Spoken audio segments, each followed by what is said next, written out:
7 o'clock in St. Louis. You're listening to The Morning After. It is presented to you by Brown and Crouppen. It's on 101 ESPN and the TMA YouTube channel. Open up your YouTube app, type in TMA STL, and the next thing you know, you're in there talking with friends of the feather, Doug, and they're talking about this wild card race, and here we go. Only 4.5 out. Hello, wild card. You're not walking away from me. Daddy's still likey. Nice. God, it's so creepy. We are right there. Right there. No matter how bad they play. Mets and Diamondbacks both lost last night, so now the Reds are back in, and the Giants are back in, and of course the Cardinals are back in. Keep an eye on the Marlins. Only a game and a half behind your St. Louis Cardinals. That is true. Braves have won 5 in a row. They're only 8.5 out with about, 10, 11 to play? Yeah. They're only 13 games under 500. They could still be a playoff squad. So, Martin, my sweet spot is get the Cardinals to 77 wins, ship that bet, but then I can't have Chairman Bill DeWitt Jr. Inform the media and Cardinal fans watching that press conference that will be coming here within the next couple of weeks that they had a winning season like he did last year. And, Doug, I'll be fully transparent with you. It set me off. Oh, did it really? It did set me off. Well, I think you're safe.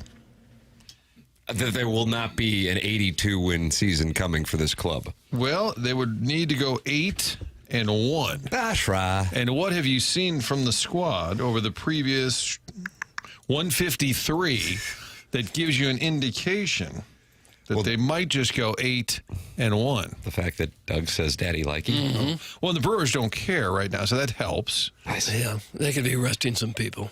Did you realize, and we should have, we're sports people in theory, the Cubs hadn't been in the playoffs since 2020. I didn't realize that. I feel like the Brewers and Cubs are in it every year. First time for them in 5 years.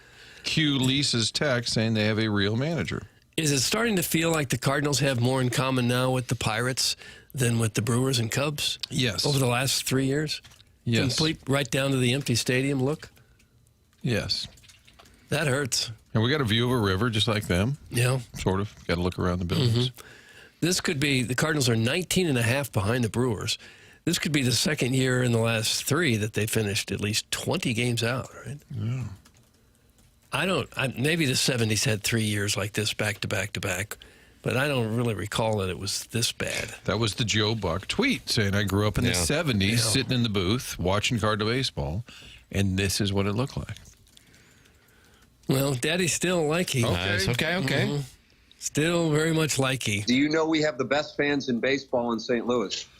Oh, that's awesome. Well, I always feel like that's Kenny Wallace saying, that's awesome. Nah, that's Stingray, and he also is burying a damn gamecock, along with covering weather. Is he in Mississippi or Alabama? I don't know. I don't say Mississippi. I'm burying this damn gamecock. How about that? Burying him. Did we ever find out about the dog walk? Was Mizzou involved in a dog? Do we think that was just some gamecock hilljack? That was not Mizzou. It's not Mizzou. Right. Give me that hand. Those are some furries or something in Europe, I think. And for the record, this show does not kink shame, just in case. I do. I most certainly do. Wow. I'm fired up about Jackson's big Thursday. It's a big drop Thursday. Yeah, kind of sending a message in the early going. like it. What's going on here with you, Papers? Yeah, just, trying to bring the heat best I can. Yeah, I like it. It's a daily goal for me. Bring heat, rinse, repeat. You're a heat bringer. Try to be. Okay. Matt Holliday is going to bring the heat on the Stiefel dossier at 9 o'clock. Looking forward to that conversation. And you might notice on the Stiefel dossier that, unfortunately, the series wins record now falls below 500 with yesterday's loss to 22, 23, and 4. And that is going to be a problem for this 2025 club. Well, that won't matter. It's just the fact that they don't have more wins. Series wins or not. You turn their record around, they're 74-79. If they were 79-74, this is a playoff squad. But unfortunately, you can't do that, as far as I know. Well, Manford's opened a lot of new ideas. Yeah. Maybe you could have a golden ticket late in the year. That'd be fun. Only one team can use it, and you can flip your wins and losses. Right. Yeah, Willy Wonka. Was that Slugworth who was his nemesis? But then it turned out, spoiler alert, 5 seconds, 1 Mississippi, 2 Mississippi, 3 Mississippi, 4 Mississippi, 5 Mississippi. Slugworth was actually an employee of Willy Wonka. Oh, really? Okay. Wait till you guys find out I was sent here by Hubbard. I've been documenting this entire year. You're all in trouble. Oh, my gosh. Think about it. I see the Rockies lost again last night, so they're now 70 games under the 500 plateau. Nice. 70. But what if they win the golden ticket? Then they get to flip their record. Yeah, then they That'd become a be nice. 1-11-41 ball club. Record setting. They'd probably have to put an asterisk because it came with the Manfred golden ticket, but 111-41 looks pretty good right now. If you could pick, Listening and learning. if you could pick a roster of any 25 major league players, all-star team, and put them all on one team, and had them play a regular season schedule against the other clubs, what kind of record do you think they'd put up? Oh, I like this. This is a clearing the deck early in the show. It's really early. It does have clearing the It's deck. a little bit of heavy lifting, Doug, at 7:05, Yeah. but You think they'd win 120, 30 maybe? 25? That's a good question. Who's managing? Ollie, who else? Okay. I don't know. You'd probably have some blown saves no matter Oh, what. yeah, they just lose a few. Little early for a twisted tea, huh, Martin? That's from Doug's Hole Inspector. Are you drinking booze No, over I've there? got I a like that. LaCroix. Oftentimes my... Isn't that a ladies' drink, don't you think? Am I right on that? It's sparkling water. It's sparkling water. My wife has got me onto the sparkling water. I'm trying to drink less soda. It's a unisex beverage. Thank you, Papers. And I understand that, but I feel like you don't see like a lass sitting there with a Busch beer too often. You know what I mean? Yeah, but when you do, you lock it up. I kind of agree with that. Yeah. You lock JR one on up. line 1 says he sees it all the time. Yeah. Well, in Jackson's area of town. But you don't see men drinking LaCroix. Absolutely, but I would say it's more of a ladies' drink. My wife, I would say that's think, a higher percentage, yes, Okay. for sure. Is it just because of the name? Well, if it was a Perrier. I feel like a gentleman at the club, maybe after a squash, will have a Perrier. I think it's because of the French name. Well, if you had a liter of seltzer water, would that be better? Even though it's ultimately the same thing. I always like to go to the corner gas. So you got any LaCroix back there? But it's come up before. People have asked if I was drinking a margarita the other day. Oh, Like, yeah. Not this early. But 30 minutes ago, you guys were chatting about iced tea. Yeah, We'll get back to it. Yeah, you can call in and talk about iced tea with us. 314-974-0101. Callier and Thompson phone lines. Then you got those Air Comfort Service text lines. 314-399-9646. That's how you can text in.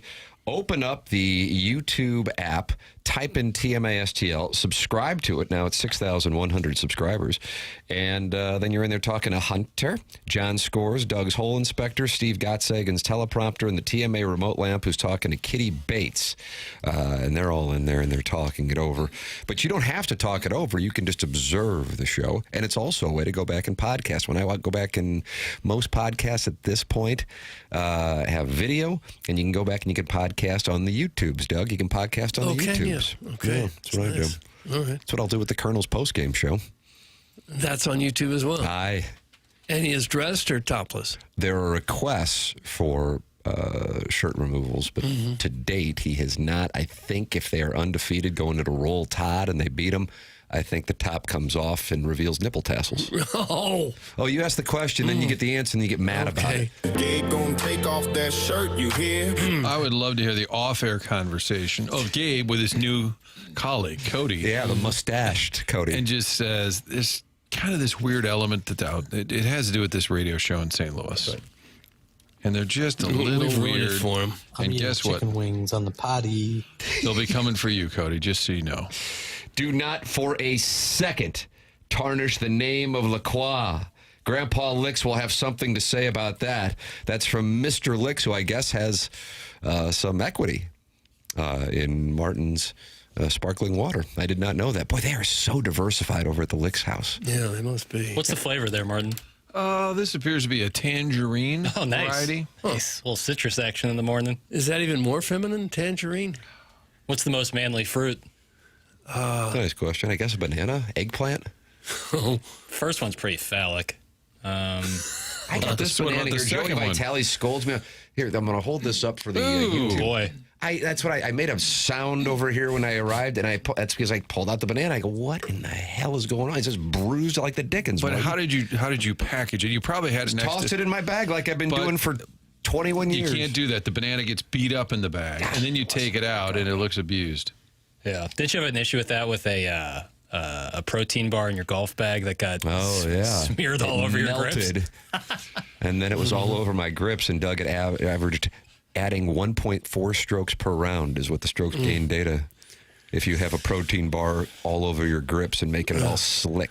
I had a protein bar driving once when I'm wearing khaki pants. A little piece of it broke off and got on the seat, got on the back of my pants. And I get up and I've got what looks like chocolate fudge on the back of my pants. It's a fun day. Fun times. Text inbox now activated, and the Collier and Thompson phone lines are too, because Chairman Steve heard the story, and he is on the line immediately. Oh, my. Okay. It's amazing how it works. Chairman Steve is on 101 ESPN. Good morning, Chairman. Okay, all right. What's Hello. wrong with enthusiasm, It's a lot Doug? of yelling. Fired up. It's Thursday. Okay. Were you ever a special teams coach? I feel like you'd have the Frank Gans bullhorn. I was a junior football coach. I ran the junior football program in Eureka for 15 years. Oh, buddy. did you? All right, there you go. So I was dead on. Oh, God, I was so happy when that was over. Chairman, are you taking questions? I know you have a lot of material you're going to get to. But the other Go day, ahead. I was in the dugout interviewing Miles Michaelis for a TV segment. And we were talking about balcony guy. And that would be you. And I said, yeah, I think he's kind of given up on the season, no offense. And at the end of the interview... Did you say that to Yes. And at the end of the interview, we started hearing somebody... And I said, I think we jinxed it. Were you bellowing from the balcony on Tuesday? I was giving the Reds players some trouble. Okay. They were tossing around the football. Did you see them out there? With Well, the because football? the Cardinals didn't have batting practice. They had a team photo, so then the Reds were out there earlier. No, so it was you is all I need to confirm. Yes, sir. Okay, because I had just said you were done. And there you were. No, I kind of left them alone for a while just because they were playing so bad. And the other one who waved to me is Donovan. I call him Donnie when I yell down. I don't know if I'm out of line doing that. I don't know if I'm out of line doing that. But I got. Thanks for the question, Martin. But I got an important update. I played Belle Reve yesterday. 2 birdies and a 103. But the most important part of the day was I met Stan the caddy. Oh, Doug, did you? Stan the caddy. Were you in our pairing when we No, were led by Stan? Jackson, you were in that pairing, were you not? Yeah, it was you, me, Plowhawk, and Ken Iggy Strode. That's correct. I don't know if Iggy is in the Michelob Ultra YouTube chat to regale us, but Stan was the caddy. I think this was probably a media day because I don't think he would have been out there on Mondays, which is kind of more of a meat and potatoes day for Belle Reve golf.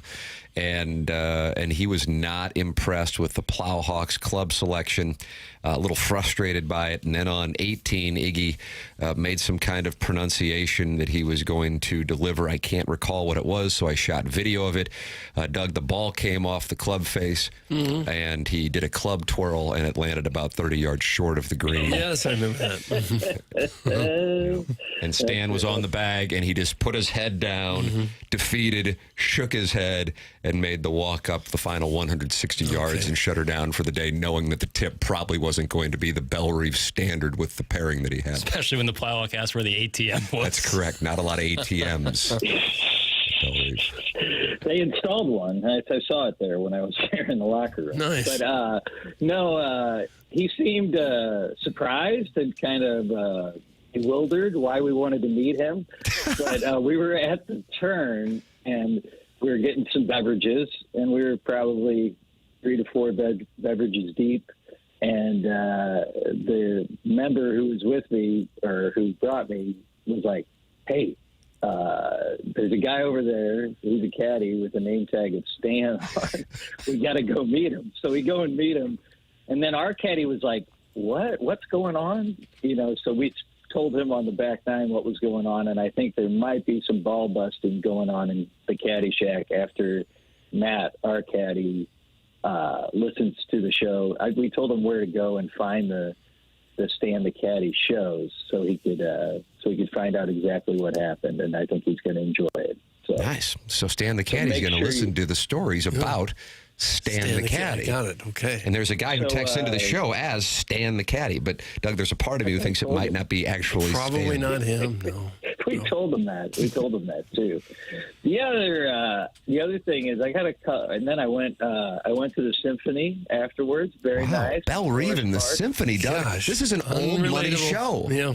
It's Hoosier Symphony though, the free one where they play at Art Hill. So you see some characters out there. It wasn't, you got people in and the broads behind me were just talking. Doug, it's like the chairman of the board You just can't say called it. broads. But that's come on. Okay, Gal. gaslight girl, boss geek. The ladies behind me were talking the whole time, which was rather annoying. But I got something to say, too, about these people walking around with these weighted vests. Have you seen this? I have, yeah.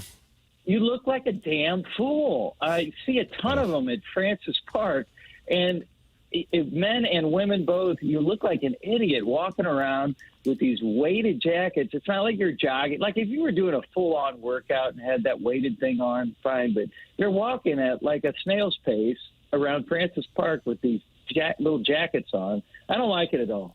Are you sure they're not bulletproof vests? Well, you might need that downtown, but Francis Park is pretty safe there, Dougie. Okay. Maybe they're working on their vertical leaps. That's a good way to get your ups up. That helps a lot. Jackson, you're too young. Did you ever wear the ankle weights to improve your hops? 100%. Okay. And the weighted vest. All right. Okay. I'll allow it, Jackson. I'll allow it. You didn't know any better. I just think these people are trying to poke. Also, I'm moving on. Moving on. I really hate.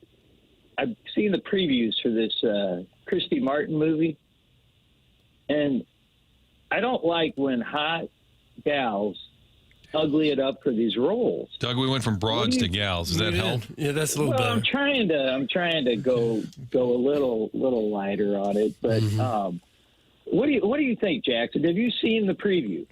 Yeah, Sydney Sweeney. Has this been discussed on Movie Boy? It is not, but I'm sure it will be. It's Sydney Sweeney plays, Christy Martin.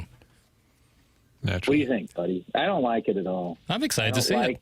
I don't like her uglying herself up. She looks like she put on a little weight. Well, she's role. portraying a real person, so trying to Yeah, but look. why don't they just take an ugly gal and cast her rather than take a pretty gal? Surprised you're and not in ugly her up? production meetings now. Such progressive talk about these things. Do you remember it ruined? I used to love Charlize Theron, and then to see her as the serial killer gal. Was that it Monster? terrible. Yeah, I only think so. only She won won her an Academy Award. only did she won not? her an Oscar. Well, of course she won an Academy Award. Like it's like Rain Man too. He played an autistic guy and got the thing. But like I don't understand that. It's not that great of acting. It's just uglying up. You're doing That things happened on the completely male up. side I don't with like Matthew it. McConaughey. Was that Dallas Buyers Club? The Academy Awards love awarding body Horrible. transformation. They like But it's not even. well, like Castaway losing weight, gaining weight. They love they Horrible. they often prioritize that. What over about Tommy Hank and Castaway? Did that win anything? No. Okay, I don't never think he mind. won. He already won for Philadelphia. Didn't and Farrah Forrest Gump. Fawcett do that too? Didn't she have a movie where she was? The Burning Bed. Is that what it was? Yeah. Yeah. Yeah, the guy was beating her and he burned him alive. Which I'll allow it. Spoiler too. alert. What do you think, Movie Boy? What's your opinion on that transformation thing? Giving him an Academy Award. Sometimes it's worth it. Sometimes it's like kind of like, can we look past that and then maybe analyze it? It's case by case. Oh, it's good. Yeah. Chairman, But by I the way, mean, by the way, we do have Matt Holliday at ahead. 9 o'clock, just to give you a quick heads up. I won't be on that long. Okay. Matt the Bat. I love Matt the Bat. But all right, guys. Well, you guys have fun in Columbia. Tim, are you going down there too? Aren't you bringing a kid or one or two? We're going to bring the 8-year-old. The 3-year-old That's is smart move. not going to be making the trip. Martin, you think that's the right move, right? Leave the 3-year-old behind. Absolutely. Chairman, are you on board with that? I know you're not necessarily on board with children. Even though he The has 8-year-old is. I mean, I did all that stuff when I was younger too. The only problem is you're not boozing. But Yeah, but we're only going down there for one night, so. Part of me is like, spending the maybe I night? shouldn't even bother with the hotel because if I'm not going to be drinking, I could just get back, probably 12:30 or something. I'd bolt home after that. That's kind of what I'm thinking. Listen to the Colonel's post-game show. Oh my God, I need to listen to that or call in or something. But Yeah, you need to be a voicemail on the Colonel's post-game show after your mic drops during balloon party. That's your move. I'm going to a wedding on Saturday night, so do you think I could leave it like run in the bathroom and leave one during the game? Absolutely, he'll love it. Do you know if they have TVs at the art museum? Do they have TVs at the art museum? I don't believe so. No, This guy sure is highfalutin. but you probably have one on your phone. You could probably get it on your phone. Watch the game there. 4 inches is fine. That TV on the phone. I'll do that. Doug. I'm a little worried about this high spread. What is it at now? 11.5? I think it dropped. I think it's a 10. It dropped now that Beamer is telling Pete Thamel that LaNorris is likely to play. I'm on board with Jackie, too. I don't like this Beamer. He's a live wire on the sideline. He gets way too charged up about things. But Papers, you want me to push Holliday back? 15. 10.5 is the number now, Chairman. 10.5. 10.5. All right. I don't like it. I don't like big spreads like that. But who knows? I mean, Vanderbilt whooped their ass, and that was down in Columbia. Will he right? be? Yeah. Yeah, for sure. All right. Okay. Anything else we can help you with? No. Is that I it? don't know, Doug. What do you think? Martin, you got anything else? Any other questions for me? They're probably up against a break. Traffic and weather. Tim, is that on the 2s or on the 3s? It's always been on the 2s. The 2s. Yeah, that sparkling water is a little effeminate. All right. The sparkling water, the sparkling LaCroix. Doug, you say LaCroix, LaCroix. I usually say LaCroix. Yeah. What do you think it is? Pretty tasty. I don't know. Refreshing is Doug what would- it is. Yeah, I have Doug those at would home. say LaCroix. I thought he would. I say LaCroix. Okay. I'm refined. I'm very refined. Thank you, Chairman. All right. There he is, Chairman Steve and Wildwood Doug, Belle Reeve and the Symphony. Yesterday, the Art Museum wedding on Saturday. This is just an old money show. I don't think it counts that you went to the Symphony when you went to Forest Park. The Symphony is Powell Symphony Hall. It's not Art Hill. If you're capable of 2 birdies, is it hard to shoot 103? Like getting birdies at Belle Reeve would be kind of tough to do. I legitimately was curious which holes he birdied. There's a lot of problems out there to be had. Doug, you like that? There's a lot of problems out there. Sure, if you're good enough that you can knock out a couple birdies, you got a little bit of game, but then you still shot 103. It's a wild game out there, man. It's a wild. How about that, Martin? Hole by hole, shot by shot, the world can shift on its axis in no time flat. Well, I'll tell you what, this is the most polarizing phone call we've had since the Mr. Licks calls. I mean, there are people who love Chairman Steve, and there are people who hate Doug with an intensity of thousands of suns. Chairman Steve. My God, this guy is the biggest D-bag in St. Louis. That's Lady Sonia's teacup. Thank God he's done. That's from The Big Show. Jump off that balcony. That's from Jackson's Boy Body. It's La Croix because it's made in La Crosse, Wisconsin. It's not dainty. It's practically a beer. That's from Arbor Day. Martin, you got an endorsement from Arbor Day. Wow. An Arbor Day endorsement's pretty powerful around this show. 0 calorie, 0 sweetener. Does it say it's made in La Crosse, Wisconsin? It is. Is it? Mm-hmm. I didn't know that. Its name is pronounced like the St. Croix River. Well, this goes back to my defense of Pat Murphy and Ken Rosenthal. Yes, you're a passionate Wisconsin sport. Another great call. As I always say, unless it's Steve or Adam, do not answer the phone lines under any circumstances. That's Carlos Spicy Wiener. Okay. Those are the only 2 who can call? Per Carlos Spicy Wiener, that's Okay. correct. Dude's a legend. That's from the Plumber. I love the Chairman. That's from the 314. Chairman Steve is the GOAT. That's from the Bridgeton Landfill Fume Hopper. So you see, Doug, it's polarizing. Polarizing. I just don't think you want to huff a lot of fumes in Bridgeton. They've had some problems there. Clip that off and then maybe put it on the drops of the week or maybe just stop short. 162 friends have already gathered in the Michelob Ultra YouTube chat, youtube.com/TMASTL. That's where you can watch the show and talk it over with other TMA listeners should you desire to do so. And also you can email into the program the morning after at InsideSTL.com for our design, air, heating, and cooling email of the day. We're going back up into the 90s. We're going back up into the 90s, Doug. 91 today. Then I think it's over. And then starting on Tuesday, nothing but highs in the 70s. Fall time is here? Fall time is here. And precipitation in the forecast in the St. Louis area. Saturday, Sunday, Monday, Tuesday, Wednesday, and Thursday. So, fall time may, in fact, be here. But today, it is going to be 91, as perhaps the last days of the intense summer heat will be in our rearview mirror after today. But if you deal with an air conditioning issue, you just go to designairservice.com and you work with Seth Goldcamp, the longest-running sponsor on TMA. Martin's a client, Doug's a client, I'm a client. It's Design Air Heating and Cooling. Sponsor the email today online at designairservice.com. Design Air Heating and Cooling. We're all clients. We recommend you become one as well. Tim McKernan, Doug Vaughn, Martin Kilcoyne with you on the program. It's TMA, presented to you by Brown and Crouppen on 101 ESPN.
Whoa! Gosh. And this counts as music?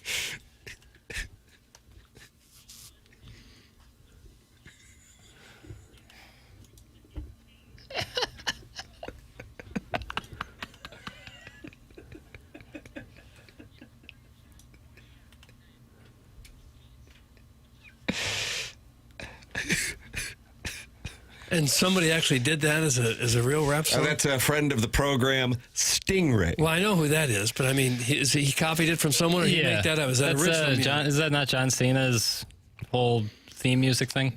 I mean, when that music starts playing and you're in the building, the place is up for snatch grabs. What does that say about our country? That just that could send a building up for snatch grabs? Well, it's not sung by Stingray. When So John who is Cena it? plays Can it, you it's find not. the real who does version it? of that? Can we? I don't know who originally sings it. I'll find out. Okay. Jim Johnson usually is the engineer Jim Johnson. behind a lot of the WWE themes, but I think the original was lyrically John Cena. Oh, okay. So it's just a John Cena entrance song. It's not a song that made it big somewhere. That song's more annoying than the chairman. That's from Grandma Johan. Well, it's not for everybody. He did a fabulous job of delivering it, though. Yes, thank you. Yeah. Thank you for the quite a delicious vocalist. compliment. Program's called TMA. It's presented by Brown and Crouppen on 101 ESPN and on the TMA YouTube channel. And we welcome you to participate in a wide variety of ways. Call in 314-974-0101, Collier and Thompson phone lines.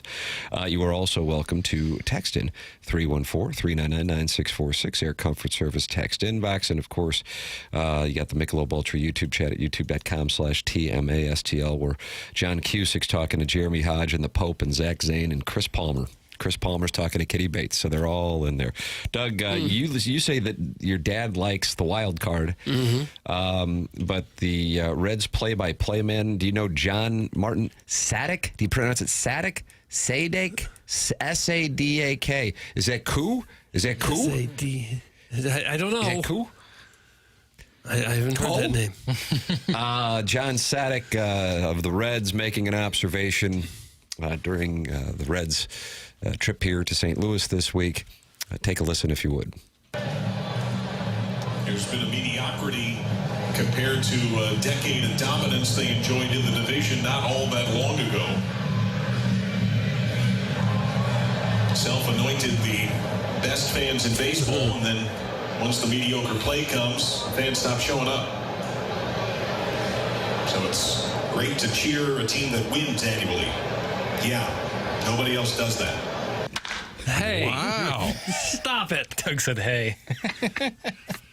Waited until things bottomed out to go after the BFIB. Wow. And in the past, that would have really activated the Cardinal fan base, but now they don't care. I think that might sum it up nicely. Did you like the adjective self-appointed? Yeah. Well, I mean, from like an outside perspective, I get why he would say that. I think when you like break out the context of it, there's obviously more nuance to it. But from an outside perspective, it's like tough to be like argue with it. Well, John, as a voice of the Reds, you should be used to an empty stadium. Yeah. Touche. Yeah, it's hard to argue with much of anything that he said, really, isn't it? Well, he was kind of pointing to the arrogance of the Cardinal fans, and I don't think it's as simple as, oh, the team's not good, they stopped showing up. He's kind of alluding to a bandwagon mentality, and I think this runs a little deeper. There's a little more nuance, Doug, than it's just, well, if they're good, we show up. If they're bad, we don't, which is how he sort of overgeneralized it, I would say. Well, it would be interesting to see what the attendance figures were the last couple of times that they've had really horrible seasons. If people still show up in years when well, they're 2023, not very which was competitive. a bad year, you're on the heels of 2022. Yeah. So I think you still got to the 3 million mark. Yeah. I still don't like guys coming in here to our town and taking shots at us. Nice. Good for you. Should have had Big Irish waiting for him as he left the booth. What kind of crowd they have last night? I didn't see the box score. Well, it was a day game, and it was hot. And it was the Cards and Red. In spite of the wild card allure, correct, it was a little lean. Oh, they announced 23,462. So I'll get you to about 9, maybe. Had went to that Billy G's. Doug, you like to get the park steak there? Is that right? Yeah. Went there for lunch with my wife, with both kids in school. And, That's the best. God, that's the best. They look at you're proud of that. Oh, the midday, grab a little lunch, do whatever you got to do, middle of the day, and they're like, oh, no, it's almost 3. Oh, and yeah, exactly right. There it is. And the game was on, so therefore just, I happened to see it. And I thought to myself, oh, my God, there might be 3,000 people there. Mm-hmm. So I'm surprised to hear the announced attendance of 23,462 for the last 18 tickets days. sold. Oh, I know. But it would be interesting on one of these games where there's almost nobody there if somebody actually would go section to section. Do a count? And do a count, a head count. There's a couple Oakland Athletic games in the last season where I think you could have done it from the TV broadcast. Mm-hmm. You could just hand counted. There's probably some AI thing where you could take a wide shot picture and it could tell you about how many people were there. Tell that Reds broadcaster to meet me behind the TGI Fridays on South Lindbergh. I'm going to beat his ass. That's from the Big Show, so he wants to go after the Reds guy who went after the Cardinal fans. Is that the one by Ronnie's? I think so. Yeah. You still cruise Ronnie's? I might need a definition. Is that just like driving past it and playing music? Yeah, ideally with a subwoofer to convey wealth. Is that cool? Oh, absolutely. And you go all the way down to Lee May Ferry, and then you turn around in the Melville parking lot and you come back. Is that what people used to do? Yeah. Used to. I think there is still a little of that still goes on a Friday night. People just cruising? Just driving? Cruising Lindbergh. Kids. Yeah. I don't do that, no. Yeah, I think it's the 101 ESPN YouTube chat, actually. They'll hop in their car. Alternate take here. What if the Cardinal ownership agreed with the Reds announcer? Wow. You know what I'm saying? Wow. And we've kind of delved into this, and we'll ask John Mozeliak in person, 6 days away from being here in studio. He thought we broadcast from Doug's basement. He was pleased to find out we're here at the Hubbard headquarters, and we'll find out more about kind of their stance. But in the past, Mozeliak has turned off fans by saying, hey, it's been pretty good around here. What do you expect? Which also, I think, falls in line with what the Reds announcer is saying. Yeah. I'm sure if the Cardinals were 5 games in front, they wouldn't have such meager crowds as they have now.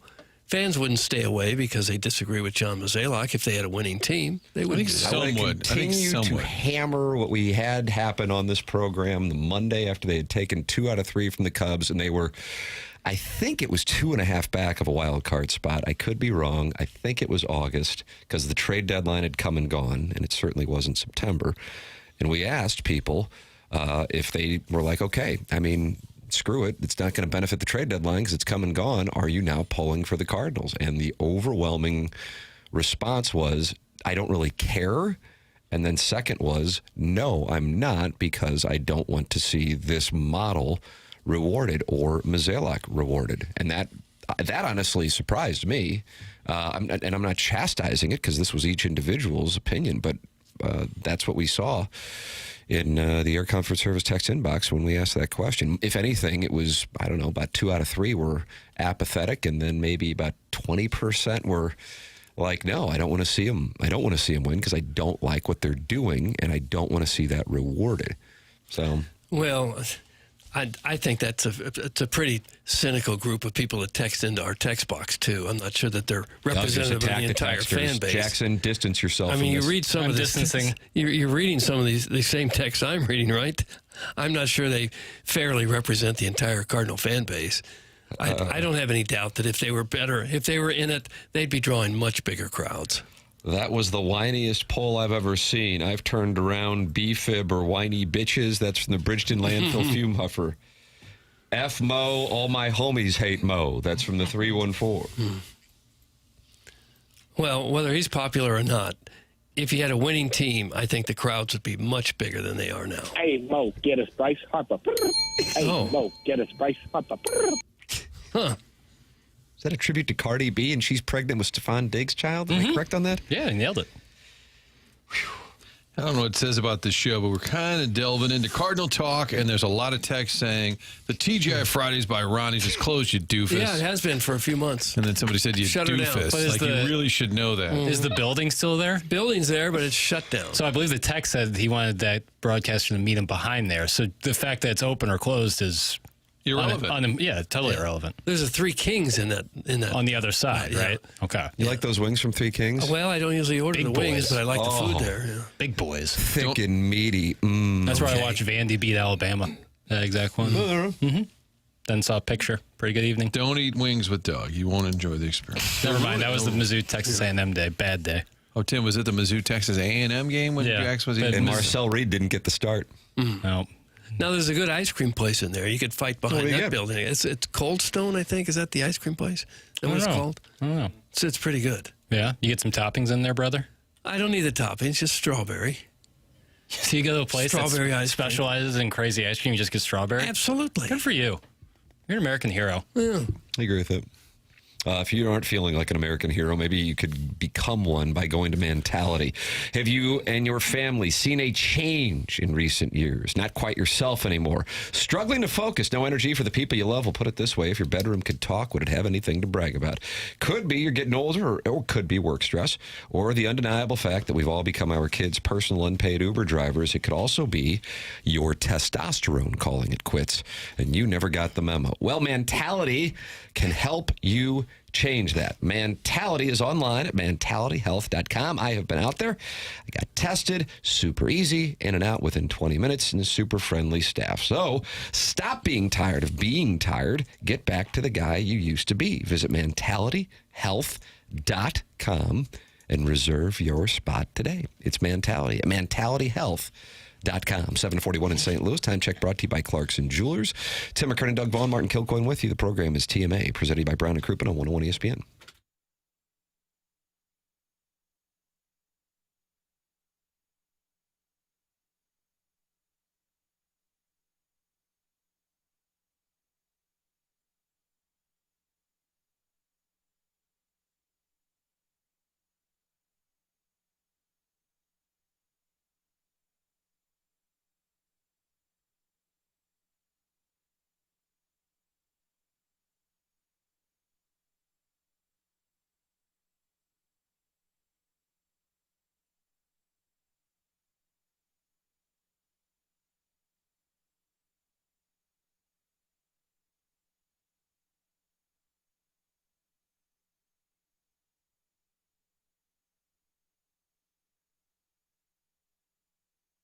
Website is called autoloanpro.com. You go there, pick out a vehicle, and on top of that, they'll make sure you get a great rate. They're doing it by working with over 50 different lenders. And autoloanpro.com is here to help you no matter what your situation, no matter what your circumstance, going to get you into a new vehicle. Also try and help get your credit back on track. And they're putting their money where their mouth is by putting together a free playbook. If you go to that website, scroll on down, get the free playbook. They put this together to help you understand how the credit industry works, going to educate you on the entire process, and get yourself a new vehicle. Autoloanpro.com, because anyone could sell you a car, but it takes a pro to do it right. It's a large purchase, gets complicated, especially with any hiccups you may have had. Auto Loan Pro is going to help you get back on track. 50 different lenders, not vendors, are going to get you the best financing, as little money down as possible. All of it. One website, it's autoloanpro.com. They're part of the Lita family. If you're financing a car, the only thing to know is to choose the pro, Auto Loan Pro.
This is Jackson with a Sports Center update driven by Johnny Londoff Chevrolet and Johnny Londoff Autoplex. Lionel Messi and Inter Miami are close to finalizing a new multi-year contract for the club captain with just a few details left to be agreed upon, sources are telling ESPN.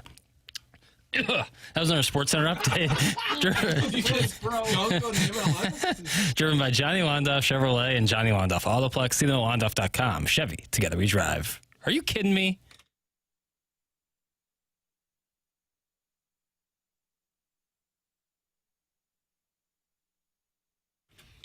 Oh, Doug. Was it May 2007 or June 2007? Don't stop believing. Oh, was Meadow struck by that vehicle? Nay. But what was Tony Soprano's fate? We'll talk about it coming up. Okay. Well, he didn't really have a fate because it was a TV show and they didn't do the next episode. It just went black and it was over. What? They would have to write another episode to know what his fate was, really. Right? Or you can just make up your own fate. There you go. Now you're getting there. Now you're getting there. See, that was a little condescending from Movie Boy. I know. Soon to have a new spinoff called TV Boy. I'd listen to that. It's a lot. Too much on your plate? Yeah, that was just I wouldn't be able to cover all of it in a holistic fashion. You like that there? Holistic fashion? I think that was a little word salady. You can share your word salad by texting in 314-399-9646. Air Comfort Service text inbox. Call in and vocalize it. Chairman Steve did that earlier in our 7 o'clock hour. Callier and Thompson sponsor the phone lines at 314-974-0101. And then open up that YouTube app. Type in TMASTL. Now you got 212 friends because they're in there and they're talking. Like Bob Lucier's talking to Kitty Bates, who's talking to Jeremy Hodge, who's talking to Jake and St. Genevieve and John Cusick. They're all in there. Okay. Get in there and talk it over as they're enjoying it. And Doggy Season ticket holder says, a soccer update? What the hell's going on? Hey. But in the middle of the soccer update, Jackson, what happened there? I felt, the entire time I was doing the Messi update, it felt like there was a pine cone in my throat. And by the time I took a break to go into the sponsored outro, I lost control of my windpipe. And I had to cough. I couldn't be sorry. But it felt like you were spitting. I didn't know. That's what I took it as, too. The What do you MLS. mean? This guy hates the beautiful game. It's the GOAT. I'm not going to scoff at the GOAT. You did an MLS update, and then you were so disgusted by it when you were done. No.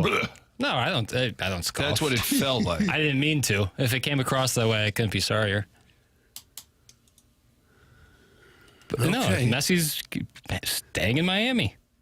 A couple more years. Yeah. Pretty noteworthy. Yeah, and then I coughed. And he coughed up a hairball right there at the end. So I don't know what was going on there. TMA welcomes you to participate in the program, and we have had Doug Armstrong in these very studios. He addressed the media right before camp gets underway today. He did so yesterday for his final time, Doug.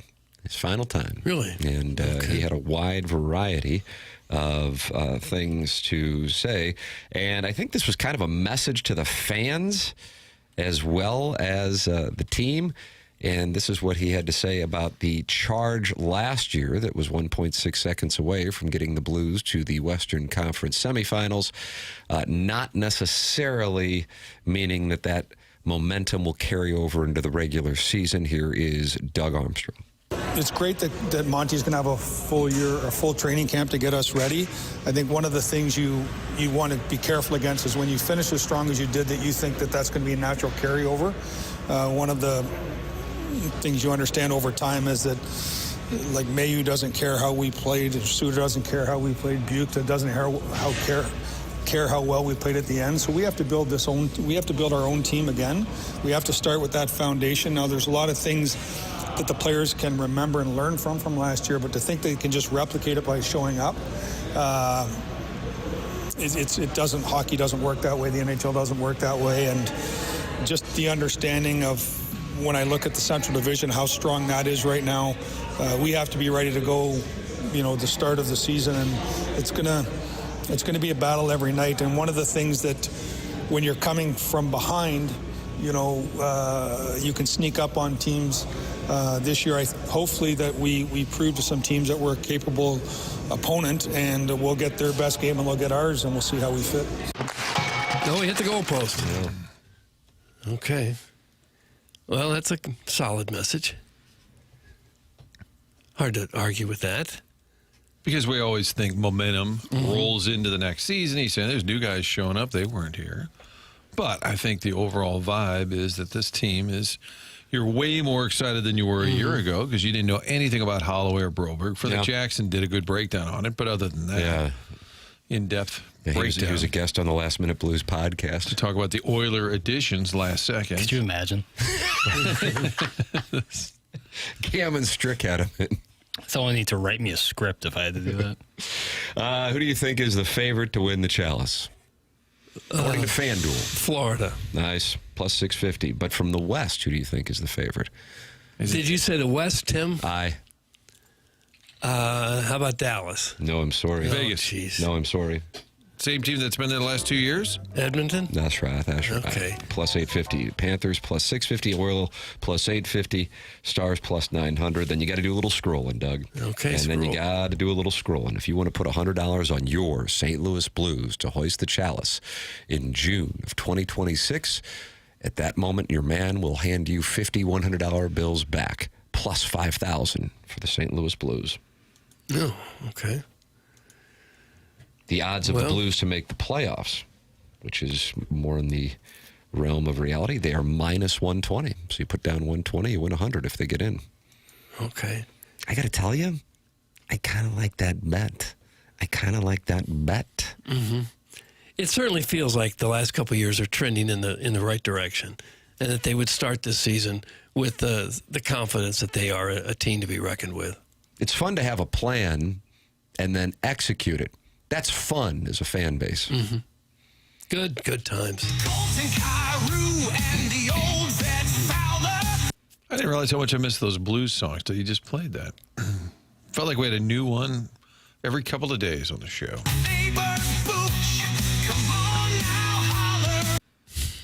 And Armstrong said, hey, we could knock on the door. And then a year later, he said, we're ahead of schedule. So he's not sandbagging.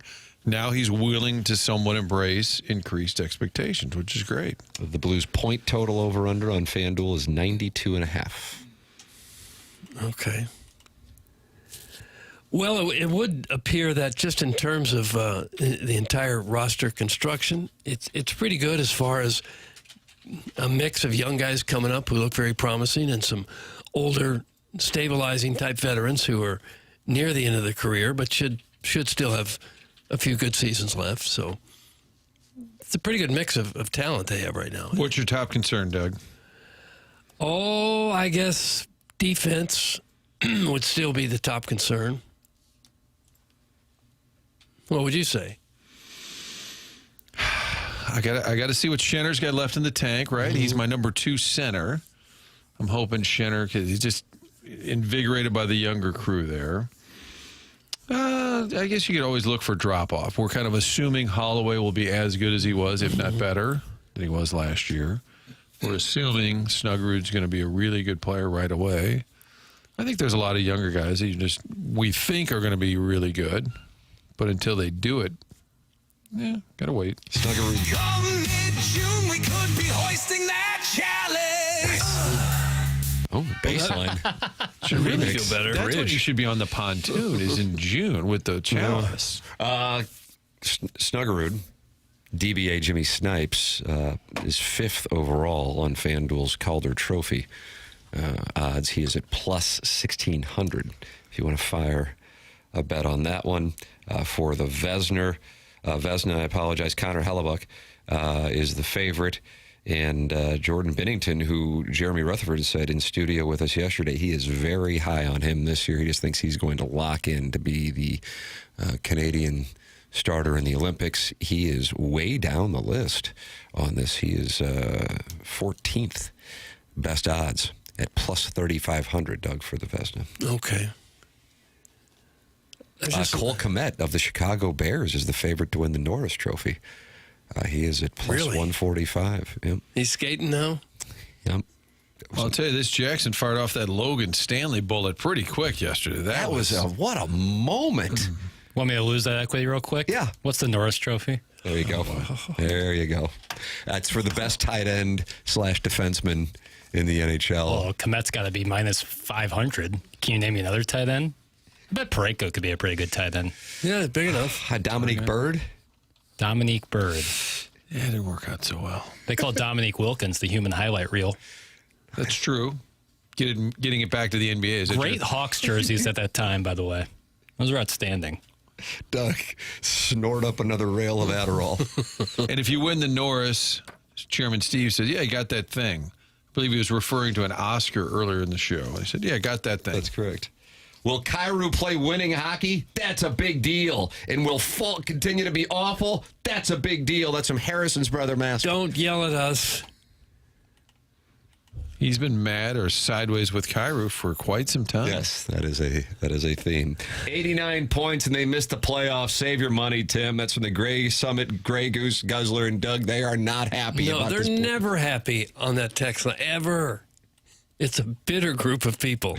Biggest question is whether or not Kyrou can even attempt to participate in a board battle. Forget about actually winning one. He's soft. No. That's from Sharon and Clayton. He had 36 goals last year. He was a plus 23, 31 goals the year before, 37 goals the year before that. What do you want from the guy? He's not the greatest two-way player in hockey history, but he's the best offensive player the Blues have. Right there with Thomas. Better goal scorer than Thomas. He's not a rugged guy that's going to check the other team's best player, but he is going to get a lot of goals for you. People would die to have. Well, I'm not sure about his hair. Here's if you want a value play for his swan song, if the Blues do have a wonderful regular season, Doug Armstrong plus 4,000 for the Jim Gregory Award, which goes to the GM of the Year. Just a small taste. Okay. You see what I'm saying? Now you're gambling on the Jim Gregory Award? The Tam Avenue Capital Partners at this point are throwing Hail Marys just to survive. Okay. I was about to go full Jackson and say, I'm sorry, what is the Jim Gregory Award? I don't know. I don't know if I've ever heard of that. I haven't either. I believe Jim Nill has won it, he's the Stars GM. Here's what I'll say. That's NIL, kind of like the college money. NILL. I'm totally in favor of honoring these great people with these awards. Can we call it what the award actually is? But then you can still do it. Like the NBA, all those trophies are named after people. Back to the NBA. Quit trying to groom me. Okay, but like when I say MVP, you know what I'm talking about. When I just say a guy's name, I might not know what the award is. Right. It can be the trophy. It can be the Jim Gregory Trophy given to the best GM. Why do you hate the Lady Bing? Again. Nice. Thank you, Martin. What does that go to? Nicest fella? Somewhat. Yeah. You're not far off. The nicest fella award. When we give him the Lady Bing Trophy. Even the Vezina Trophy, a lot of casual fans might not know what that is. My point exactly. Well, learn the game. See, this is the problem. Fella. But I think we all know what the Jim Gregory Trophy is. Thank you. Jim Nill, former St. Louis Blue, too, Doug. Goes back to when they just named the divisions after guys. All right, Doug, this will freak you out because you think Big Brother is taking over everything. Mm-hmm. And maybe you just looked it up, but I put into the old Google search here. I just had a blank thing, and it typed Jim, and it came up, Jim Gregory Award. That's the first thing that came up. Hate to burst the bubble. We're all using the same Google account, so it'll all kind of... Wow, look at you, Weird. I see what you guys have been looking at. Yeah. I'm trying to get Abigail Mack to do a comeback, so I apologize if that's in there over and over and over again. Hillary's Jim Gregory recently deceased former GM of the Toronto Maple Leafs and former NHL executive. That's who he was. I'm with Jackson on this one. That's from the Hoosier Trojan Horse. How about that? A little support for you. The Army's building. Yep. Yeah, but isn't it fun to have a Vezina? I couldn't agree more. I enjoy that these have cool names. I just think that the name of the award should be what it actually is, and then the trophy named after the people.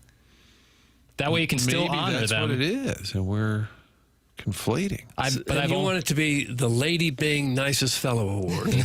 No, the Nicest Fellow Award, and then they get the Lady Bing Trophy. Okay. It's just a lot of work.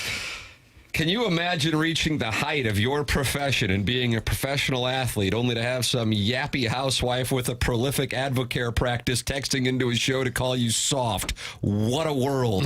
Doug, that's from Arbor Day, and I feel like it might be directed toward the Clayton area. I couldn't agree. She has a prolific Advocare practice? I don't know. Let's kind of get back to our conversation a week or two ago about like non-former athletes talking about sports. I think everything's in bound except for calling pro athletes soft. I find that to be like, I automatically unsubscribe when I hear that. Well, then social media would go away. Where's the problem? But you gotta assume the guy typing that comment is not soft himself. He's a real hard Scrabble, go get him type of guy. Right. Like, I think all criticism is inbound, but soft is like, I don't know. It's impossible to gauge that, too. Even if you're in the press box, this team quit today. Like, then the coach says, well, the team quit today. Oh, okay, I thought Ron Washington, did your team quit on you today? Can I get an honest answer? Well, it's going to take me a second. Jackson's looking for the drop. Jackson's looking begging for drops at 8:04. That's correct. The Army address teams on the ice today and tomorrow out there at that Centene Skate, Community boys, Ice skate. Center. It does freak me out that think about how the NFL, you can't be Jim Thomas and be allowed to watch a practice. No, it's closed off. Yeah. And then hockey's like, come on, and there's just random fans just sitting in the stands, coaches screaming at a player. Yeah. Everyone's there to see it. If you ask to skate with him a little, they might let you. Yeah. He didn't do the job. It wasn't anything I did wrong. He didn't do the job. There you go. That's called taking responsibility. See, now, if there was a heavy sweater, an accountability award, it'd be the Ron Washington Award. I kind of like that idea now, Papers. Hey, Dr. Brandon Pryor has accountability. It's why he runs 100 West Dental on Manchester in Baldwin. Here's the reality. The vast majority of people here, they have a dentist appointment, go, oh, or people go, I don't want to make a dentist appointment. But the reality is poor dental health can impact the rest of your body's health. And I don't think that's something that many people think about, but it's a real thing. So if you don't go and get your checkup at the dentist, it can cause problems. Just because dental and medical insurance are separate doesn't mean that's the way that it works with your body. And if you don't have dental insurance, that's not a problem at 100 West Dental. The membership plan that they have aids in the cost of dental work for those who don't have dental insurance. It's 100westdental.com, 100westdental.com. No phone call needed to get in. Just check the calendar online for availability, and you can book right then and there with Dr. Brandon Pryor and his team. You go into those dental offices on Manchester and Baldwin, and you think you're in a totally different world. They are first class with the newest technology. Plus, if you mention my name, you get $1,000 off Invisalign. And if you're on the fence about Invisalign, they have a digital scanner that can show you a simulation of what it'll look like before you even go through with it. It's 100westdental.com. Give them my name. You get $1,000 off Invisalign at 100 West Dental. Book your appointment now without a phone call. 100westdental.com. All right, we will take a commercial break as we are in the Fisher Window and Door Store 8 o'clock hour here on TMA. Matt Holliday coming up on the program. There's your Stiefel dossier along with the Design, Air, Heating, and Cooling email today. This is The Morning After, presented to you by Brown & Crouppen on 101 ESPN and the TMA STL YouTube channel.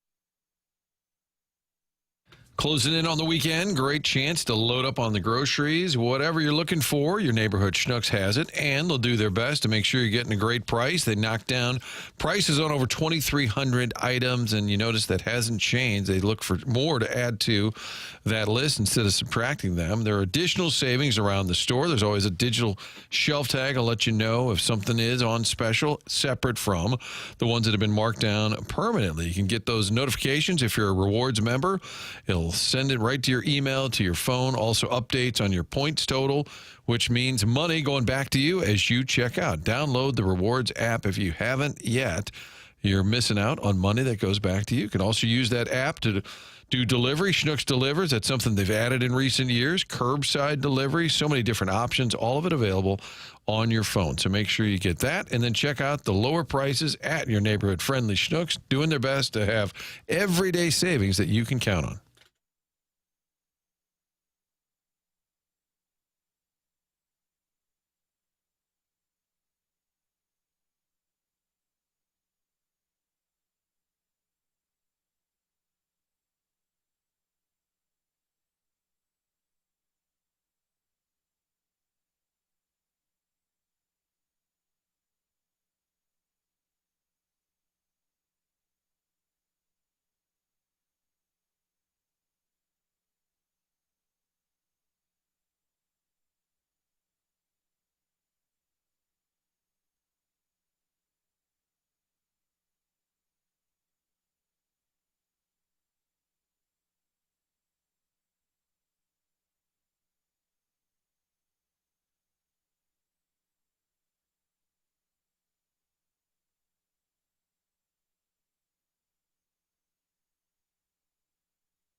There's a long way to go, but these boys can skate. West Coast game, I'm staying up late. I might be up all night. Doug, you love this. Let's go Blues, go for the gold. For that cup I'd sell my soul. Nothing better than playoff time. In the NHL, you got to be primed. Come on, boys. Keep your head on a swivel. Heading for the top, not the middle. People might think I'm crazy, but if we just get hot, we can win this baby. We can win this baby.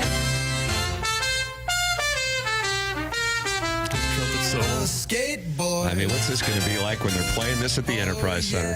After every win. Yep. You'd be so happy. I heard Gloria the other day and thought it was just great. Not at a Blues game, of course. Independently from that. Oh, like it pops? And I loved it. And you want them to bring that back? Absolutely. Everyone loved it. Why you would get away from that, I don't know. You notice they haven't won anything since they did. Come on, boys. I like that. This could be the next best thing to Gloria, I suppose.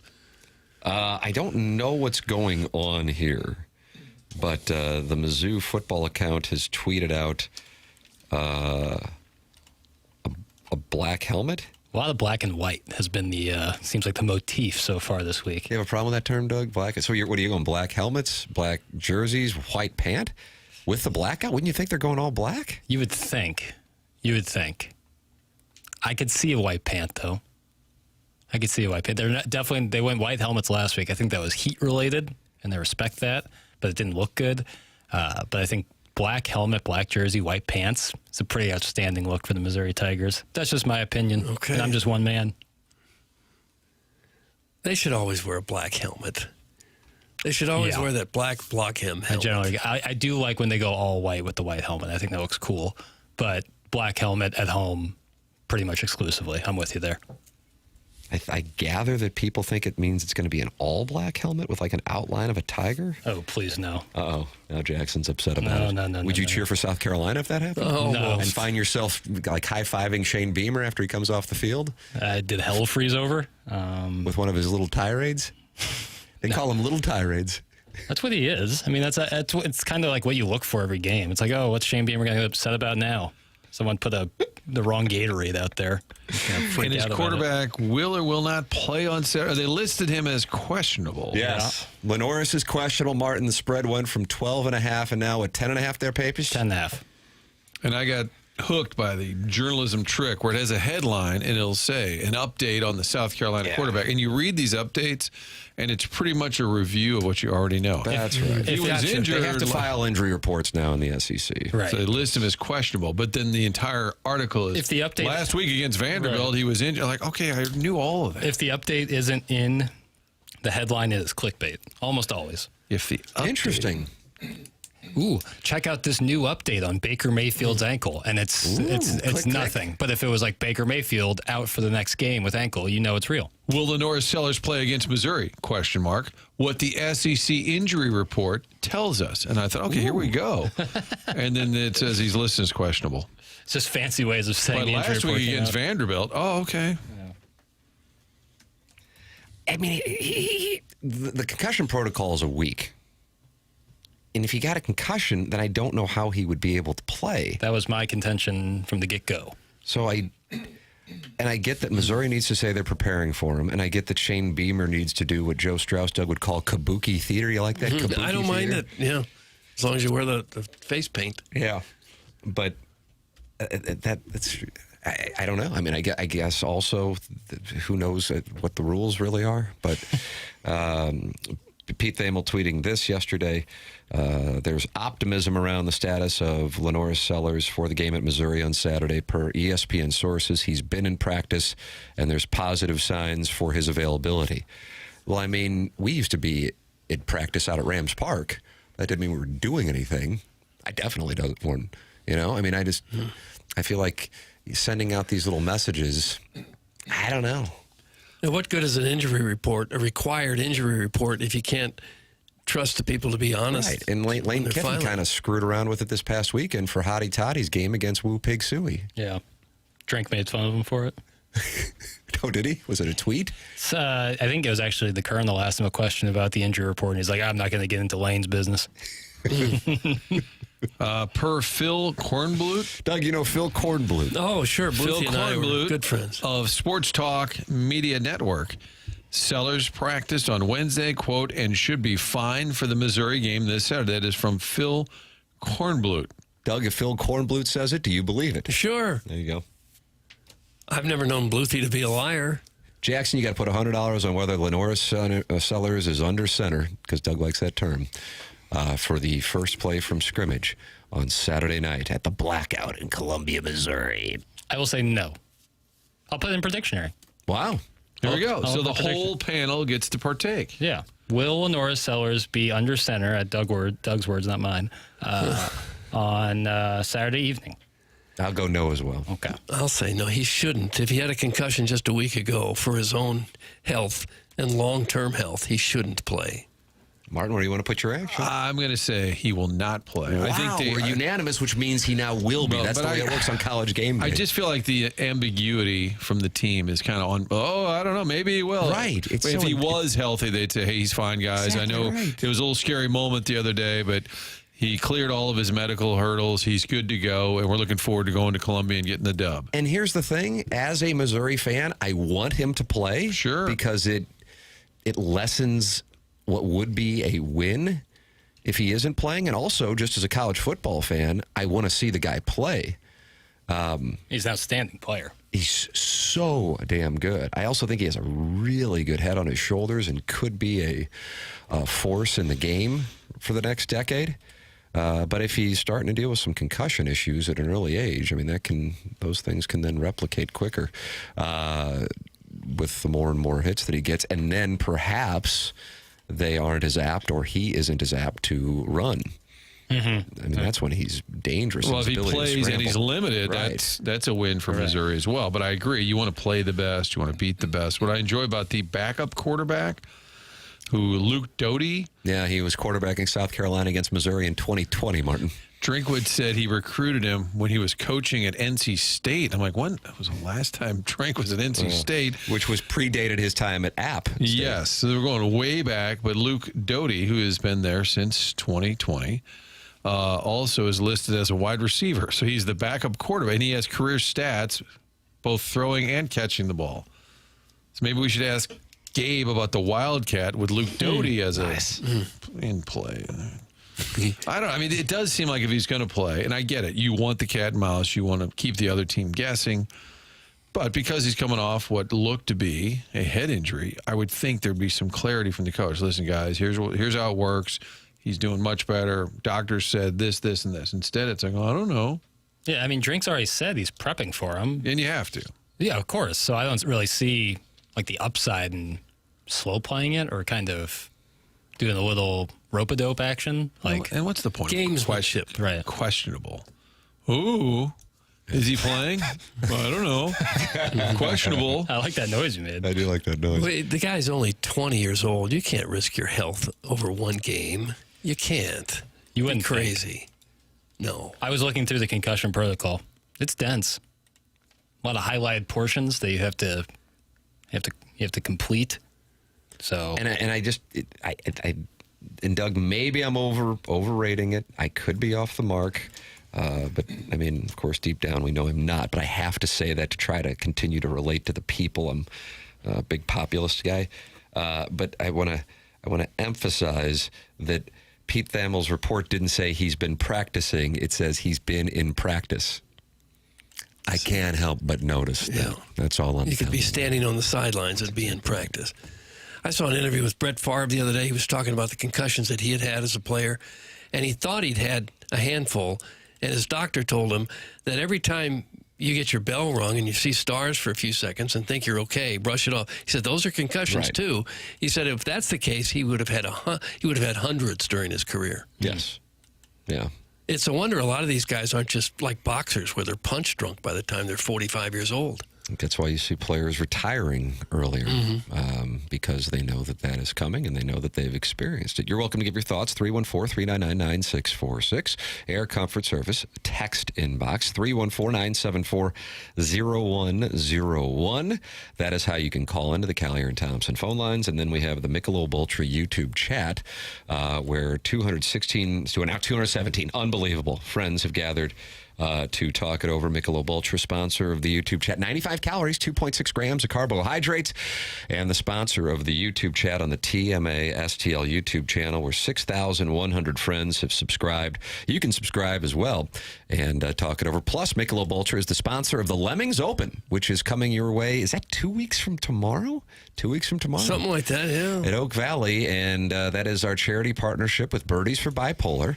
It's taking place on Friday, October 3rd, and your purchase of a foursome includes breakfast from Donut Drive-In, lunch from Lion's Choice, dinner from Small Sliders, and all your Michelob Ultra beer and seltzers all day long.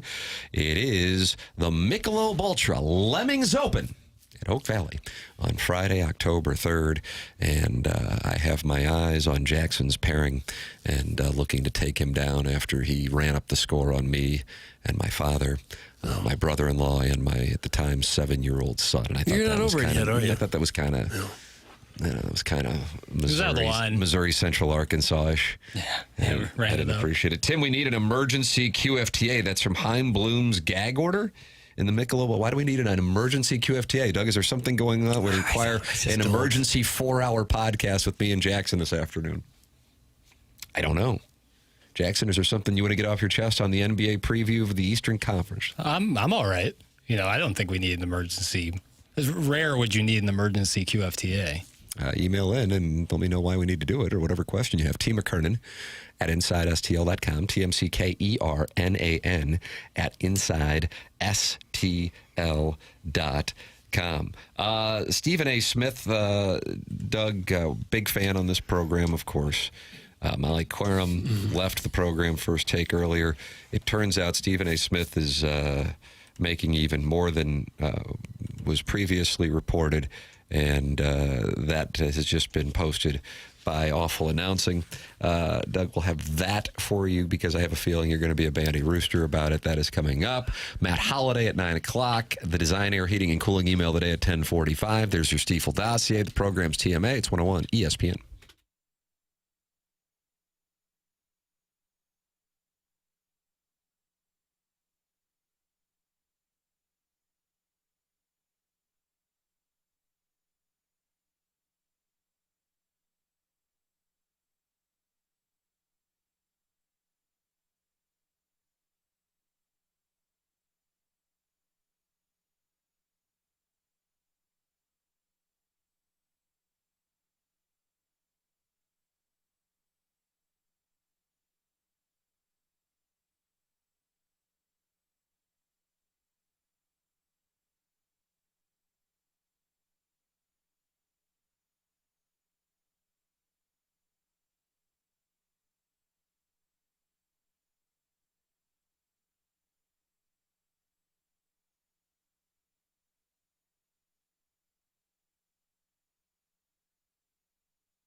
hit the groove. Joker's got the vibe, let's bust a move. Thomas on the ice, we'll take the prize. Beat the Jets to the cup, we rise. Is that auto-tune right there? Big time. Although I don't think it can be auto-tune if it's a computer-generated voice. So says you. Mount Rushmore of auto-tune artists. Go. T-Pain. Yeah, kind of the obvious. George Washington, Doug. Kanye. Travis Scott. Taint McRae. Did she use auto-tune? Taint McRae. Feel really good about those first three, but the fourth one's tough. I don't know why, but she's in my algorithm a lot. Uh-huh. And somehow a video of her singing with no autotune popped up that she did intentionally. It wasn't like one of those things where they take the mic when Vince Neil's singing or David Lee Roth is singing and you go, God. Who did that famously on SNL? Was that Jessica Simpson? I sold all my stock in crowdsourcing in 23. Someone had Ashley Simpson. Ashley Simpson. And she was lip syncing, and then they played the wrong song, and then she did a jig and ran off the stage. She did a little dance. And then 2004. I don't know the years. I think it was 4, yeah. But Tay McRae, did she sound good without auto-tune? Not as good. Sure. Although I'm not quite sure that's the model. Stephen A. Smith's business model's working, Doug. Per Awful announcing, Stephen A. Smith, we were talking about his situation because Molly Querim quit First Take abruptly via Instagram on Monday night. And then Stephen A. Smith issued a statement at the start of Tuesday's First Take. Then he got into the world of negotiations on his podcast. And now he has this going on. In a new column for The Athletic, Andrew Marchand previewed the ESPN star. He's now doing a weekly political show for SiriusXM's POTUS channel. Anybody ever listen to the POTUS channel? No. I didn't know there was a POTUS channel. Does that mean he's running for it? No idea. I think like in midnight they're just playing old speeches from Lyndon B. Johnson. Like, I don't know, what do you guys call it over there? The skeleton? Skeleton's like, coming up at midnight, JFK, his best speeches. My father wanted my sister to have a lobotomy, and a lobotomy she had. 6 a.m., the Lincoln years. The Lyndon B. Johnson talk about his tailor and his pants is the funniest thing I've ever heard a president say in my life. It sounds like you're on board with this POTUS channel. Yeah. So that's where Stephen A. Smith also is doing a show. And in doing so, the Sports Media Insider revealed that Smith's contract with the satellite radio company is a 3-year, $36 million deal, and that's his side gig. Earlier this year, the First Take star re-signed with ESPN on a new 5-year contract, reportedly worth a total of $105 million. So, Doug, now we're adding 105 to 36. Can I get out my calculator? 141. Whoa. Whoa. Kirk would stand up. Yeah, Pioneer proud. Factor in the revenue generated from his personal YouTube channel, and Marchand estimates that Smith is making approximately $40 million annually. And I guess it shows that take smithing is what we should be teaching our children to do. Absolutely. Well, he is a major entertainment figure in this country, and I suppose a lot of people that fit into that category make $40 million a year. That's an awful lot of cash in this business. But he must generate it or they wouldn't give it to him. And to his credit, he works hard. He's on all the time. You know, he has a lot of energy. And he's funny. Nothing screams I'm in it for rage bait more than starting a political show in 2025. That's the Crestwood Coyote, Doug, and you played Native American ball with his father. He played Indian ball with his dad, for years as a kid. Yeah. Well, that's where a lot of people's attention and focus is right now. So if you're looking for a topic that's going to engage the most number of people, that's probably it. But what if I don't know what I'm talking about? Doesn't matter. They're going to pay you $40 million a year. You chatter. Honestly, better. Yeah. What do you make of the political climate, Stephen A.? I don't like it, and here's why. We got all kinds of people saying all kinds of stuff, and I'm done with it. Rap. That's it? Yeah, that's it. That's the gig? And then you tweet that out. And people say, did you hear what he said? I agree. Watch your mouth. Watch your mouth, Dan Orlovsky. Did Dan Orlovsky watch his mouth? Doug, so there it is. $40 million million. for Stephen A. If Stephen A. Smith is making $40 million a year, then Orlovsky's got to be at $10 million, right? That's Dale and Grubville. I don't think it's the way that it works. Probably not. I think that might have been the line Molly Quaram's representation was taking, and it didn't work out. At $40 million, would that make him the highest paid guy in sports? Brady's $37 million just from Fox alone. Highest paid media guy? Well, Brady has a lot of other ventures where he critiques people. I don't know what that outlet is. Highest paid. What am I looking for? Just type in media member, man. Yeah. Well, Tom Brady, $37 million Fox alone. I bet some of those other ventures. We don't need the time don't do that kill. with Doug in the room. Don't do that with Doug in the room, Jackson. Hannity makes 45. 45. What, he's on an hour a night? And a radio show. Yeah, that's more than double Diane Sawyer at 22. What does she do? I don't even see her anymore. Oh, yeah. What year is this list? Is this like 2005? Caught me off guard. You're asking what Diane Sawyer does? Well, I know what she used to do. Is this a current list? It's from 2024. She used to host ABC Nightly News. Well, then she did the election coverage, but she admitted she had a couple of wines, remember? And she was giggling over the results coming in. Oh, I got Forbes of 6 days ago. How about Howard Stern? Doesn't he make that much or more? Well, I thought we were in the sports genre. Well, I'm just saying kind of media. That Forbes has Tom Brady number one at 37.5. So if Stephen A. is pulling in 40, it's not as documented as the Brady one, perhaps. Right. Brady makes $37 million to do once a week ESPN. No, once a week. Fox, Doug, Fox. Fox show. Pretty interesting. It's just once a week, though, right? The next, Everybody does appearances and stuff. The next three are celebrity chefs. Is that right? Yeah. Gordon Ramsay? Tom Colicchio? Wolfgang Puck. Gordon Ramsay's at 4. Wolfgang not on there. Although he has a nice little express at a lot of airports. How about Emerald? No. Oh. Think bigger. And Redder. Think bigger and redder chefs. Andy Reid. Initials, please. BF. BF. Bill Freeman? Bill Freeman makes that kind of money? Tiger catcher? No, it's free. Second letter last name. L. L. Third letter, please. A. Fourth letter, please. Y. Flavor Flav? Flavor Flav, not on there. Fifth letter, please. Although celebrity chef could be. I got the last name. Flay is the guy's last name? Bobby Flay? Bobby Flay. Did he make an appearance on Entourage? And was he dating Ari's wife? And was that a cuck? I don't know. This is the first time I ever even hear the guy's name. The show had lost the plot long You've before heard then. of Bobby Flay. I haven't. Are you serious? What does he cook? You never He heard cucked. I told you, cucked. No, he cooked. He Not did cook. cooked. Jeremy Cooked or cooked. cooked. Cooked or cooked next hour. No. And will the Jets win this weekend? Coming up. Cooked or cooked. And that's Why don't we $40 do million for that? No, he makes a little less than that, but Guy Fieri, number 2. Okay. I still hate Bobby Flay for cucking Ari. That's from Bobby Tejas. Yeah, it's tense stuff. And he has a cooking show. Bobby Flay? Yeah. He's like one of these celebrity chefs where they have like 100 restaurants all over the world and, you know. Okay, well, why don't we get 100 restaurants?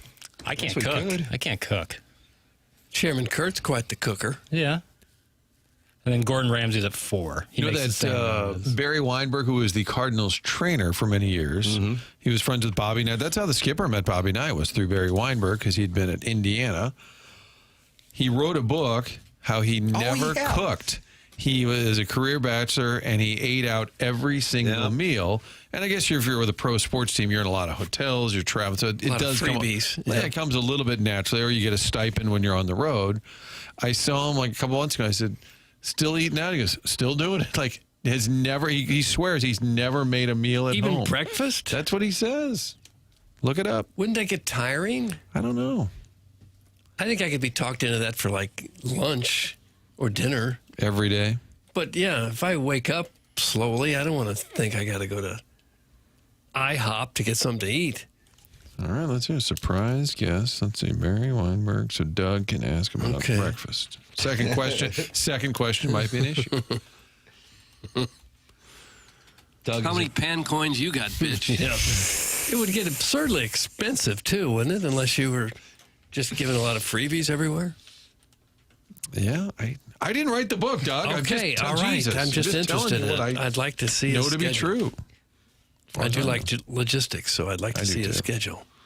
Not only is Missouri, Doug, in the center of the college football world with their 6 o'clock kick on ESPN Saturday night, ILL is in a monster one as well. This is NBC and Peacock, 6:30 kickoff in Bloomington, Indiana. Bret Bielma talking on the importance of his instincts when he's communicating with the Fighting Illini for this Saturday. Well, ironically, you just rely on your instincts. You know, I may or may not have let a chair fly on Saturday, but like that was just because the chair was there. I didn't go into that moment expecting that, right? It was just kind of sitting there, and it looked like it said, "Toss me." But it just kind of depends on what's going on. You know, I think the part that really truly in my 17 years as head coach, in moments where you don't really have a script, you don't have a narrative, you rely on your instincts. And I think that's the part that I think as a head coach now, you know, I go back to a year ago, you know, so Michigan and Indiana played a game 10 last year. We played Michigan in game 7. So when I started watching games last February, this past February, I went to that game because I knew a lot about Michigan. I didn't know a lot about Indiana. And, you know, that ended up being a 2015 game.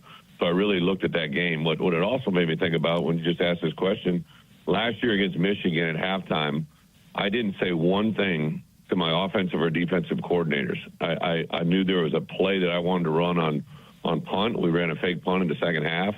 So at halftime, I kind of had that moment where I got right with what I needed to get done. I took the video pad to the couple players that were involved in it. I went in and said to my offensive defense coordinator, let's stay true to what we're doing. The game plan's working. Let's do it better. I literally said as minimal as I'd ever said to my coaches and really to my players at halftime of Michigan, which was our biggest win here in Memorial Stadium to this point. So every game is just a little bit different. You just have to rely on what you know as a head coach. Oh. You think we need a halftime on this show where we just kind of take a break and go over with the coordinators what we should do better? What could we possibly do better? Right. Well, we could prepare something, I guess. Figured out the teasing aspect. Yeah, got to get better teasing. I agree with that. I do like Bret Bielma, though. He seems like the kind of guy you'd really like to play for. Both Missouri and Illinois to win. It's great for college football in the area. I have noticed a material increase in the interest level in college football in the area over the last few years. I told James Carlton this. Doug Martin likes logistics. I don't know if you're interested in logistics. Yeah, usually. James Carlton of the Carlton State Farm Insurance Agency, online at carltoninsurance.net, 314-961-4800. My insurance agent, going back to 2019 with 450 5-star reviews on Google, and somebody right there right now to take your call live in the office in Webster Groves. They'll save you a bunch of money. James Carlton. If your insurance costs a leg and arm, call James Carlton, State Farm. I said he was sponsoring Gabe's Call-ins on Balloon Party on 101 when we started here in 2022. And I said, listen, it's great that you're spending money with the shows, but I got a responsibility to tell you this. When we talk Missouri football, now this is 2022, they weren't very good. Nobody cares. Like, the text line is dormant, tumbleweeds blowing through it. And I said, it's just not there. Fast forward 3 years. Now, you had a great 2023. 2024 was fine. I think most people would agree that the 2023 team was way better than the 2024 team, but either way. And then 2025, and that you also pair that with Illinois doing well, that generates interest, especially in a large metropolitan area, albeit diminishing population. Don't get me wrong, it still is a large American metropolitan area without an NFL team. One of the largest. I think the only market that's larger that doesn't have an NFL team is Orlando, and they're not going to be getting one with the Buccaneers, Jaguars, and Dolphins all in a driving distance. So it's an opportunity for both Missouri and Illinois in college football, with having a Big Ten and an SEC school to really begin to capture market share even for people who didn't go to one of those schools. And that is how college football grows in areas. You know, the people who are Arkansas fans didn't necessarily go to school in Fayetteville. It just becomes the team they cheer for. So if both are good at the same time, and in the ideal circumstance, they actually play each other in the playoff, that's just a wonderful thing for the long-term growth of the interest in the area in college football. Thank you, and God bless you, and God bless these United States. If that happened, if you had a Friday night game in Columbia or Champaign, either place, Mizzou, Illinois, that would be unreal. We said that for years about the Cardinals and Cubs. If they both were good the same year, then they met in the NLDS 2015. Did Biscotti homer in that first game, Tim? I think he had a couple of home runs. Tommy Pham did, didn't he? Was he pinch hitting? Was that John Lester and John Lackey? Am I right? I just don't remember. The year before they won the World Series. They won the DS there. But if you could get that, and this would be more Deus sourcing. Yeah. Last year when we had the matchups, right? Indiana had to go to Notre Dame. That's right. You had the road games, the home campus games. Were those all spit out by the computers, like statistically, like the matchups, or did the committee pair them? The committee seeded them. Right. So you can have that Missouri-Illinois appeal in that room, right? Hey, they're really close in numbers, so they would have the ability to kind of decide, right? And I truly think it's possible. I keep my analysis on Missouri is I think they may be a great team. I think the schedule is going as crazy as it sounds, because I think one of the reasons why people before the season around college football are saying Missouri could get in because the schedule looks weak. I'm now starting to think the schedule might have some more teeth to it than I did at the start of the season. And I think Illinois is a really good team, but both have these coin flip games. I don't think the South Carolina game's a coin flip game, but, you know, who knows? And Illinois certainly is a coin flip game this weekend. Plus, they got another one the following weekend against USC. And USC will put up some points, but they won't really stop anybody either. So it's an opportunity. And if both programs come out of their games on the 11th, Missouri hosting Alabama and Illinois hosting Ohio State, sitting at one loss at the most, I mean, they're live at that point. I mean, they're more than halfway through their schedules. And they are live to be in the college football playoff. And I think that there is a really good chance that both are undefeated going into what will be signature games for their programs. Illinois hosting Ohio State and Missouri hosting Alabama. 11 o'clock kickoff be damned. It's a real opportunity, and that generates, of course, interest even from people who normally wouldn't be pulling for them, in part because there is no NFL team. All due respect to the Chiefs. You're in the kingdom over here, pal. Jackson, have you closed Predictionary? No. I'm gonna. You're gonna fire a bet? No, I'm gonna say Sellers is gonna play. He's changed his. Doug, he's changed his. Sure has. I feel like Beamer, all this stuff going. Even though I think he shouldn't, if he did have a concussion, I'm going to say he's going to play. All right. Okay. Your answer's been changed. Thank you. Appreciate that. When does that door? What is like 9 o'clock? Who do you suppose makes that decision? Should be the team doctor, right? But it's college football and everything's a little up in the air these days. Sometimes the doctors might look the other way on an important game. Maybe a big booster will say, he's fine. I met with him yesterday. He's ready to go. Yeah. Mizzou and Illinois bowl game at the Dome would sell out. That's in a 636. Nah, I don't know about that. Be awkward because I probably wouldn't even talk about it or care about it. Yeah, it wouldn't be as fun. Yeah. Martin needs to talk about Design Air Heating and Cooling because they're the sponsor of the email today, the morning after at InsideSTL.com. Send yours in. I don't only need to. I want to. I want to talk about Design Air because this is a long time, the longest running sponsor of this show. We appreciate that. Love hearing the feedback from the listeners who've done business with Design Air. We all know, everyone here on the dais knows, when you call them, go online, book the appointment, you're going to get somebody coming out that's a professional and not there to upsell because that can add to the stress. If your AC isn't working properly or the furnace goes out in the middle of the winter, you want to make sure they get it fixed. You don't need any added pressure. Seth Goldcamp works with his team.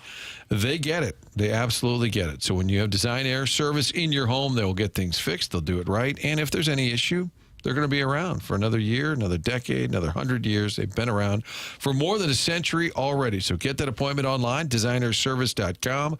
Get the furnace tuned up before winter arrives. That's always a smart thing to do. Designerservice.com is the website. Let them know you heard about it on TMA, and then let us know which handsome repairman was at your home. We'd love to do a little audit on that as well. Doug, you didn't have Larry. No, I had the dashing Steve. Okay. Steve and Larry, available to you at designerservice.com. There it is. Email in the morning after at InsideSTL.com for the design, air, heating, and cooling of the day. Matt Holliday coming up at 9 o'clock. You can watch the conversation on YouTube, youtube.com/TMASTL. Subscribe to the YouTube channel. Tim McKernan, Doug Vaughn, Martin Kilcoyne with you on the program. It's Teammate. It's presented to you by Brown and Crouppen on 101 ESPN.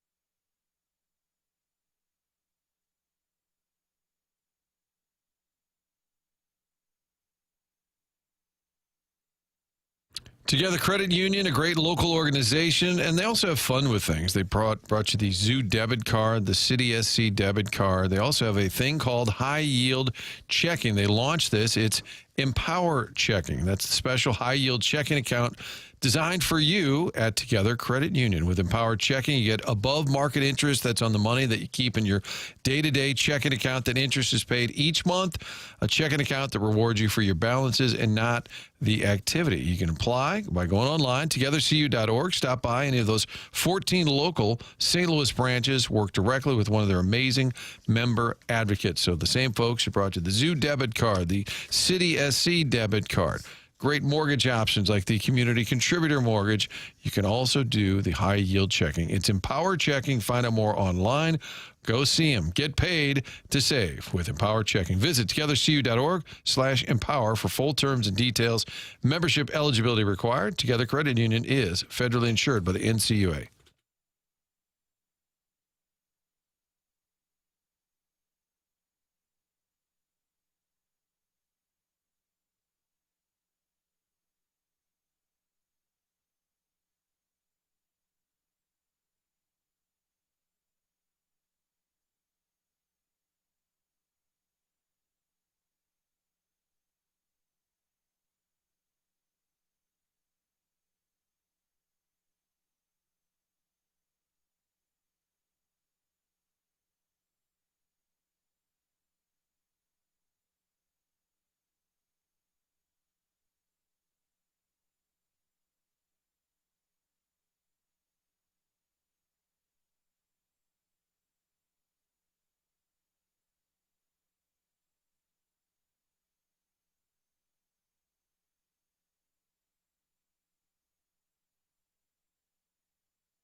This is Jackson with a Sports Center update brought to you by Saliga Heating and Cooling. The Post and Courier is reporting that Arizona State and Kansas will play in London next year for a football game as part of the multi-year deal for an event called the Union Jack Classic, with the first game scheduled for September 19th, 2026 at Wembley Stadium. This is another Sports Center update brought to you by Saliga Heating and Cooling, a Daikin heating and air conditioning dealer.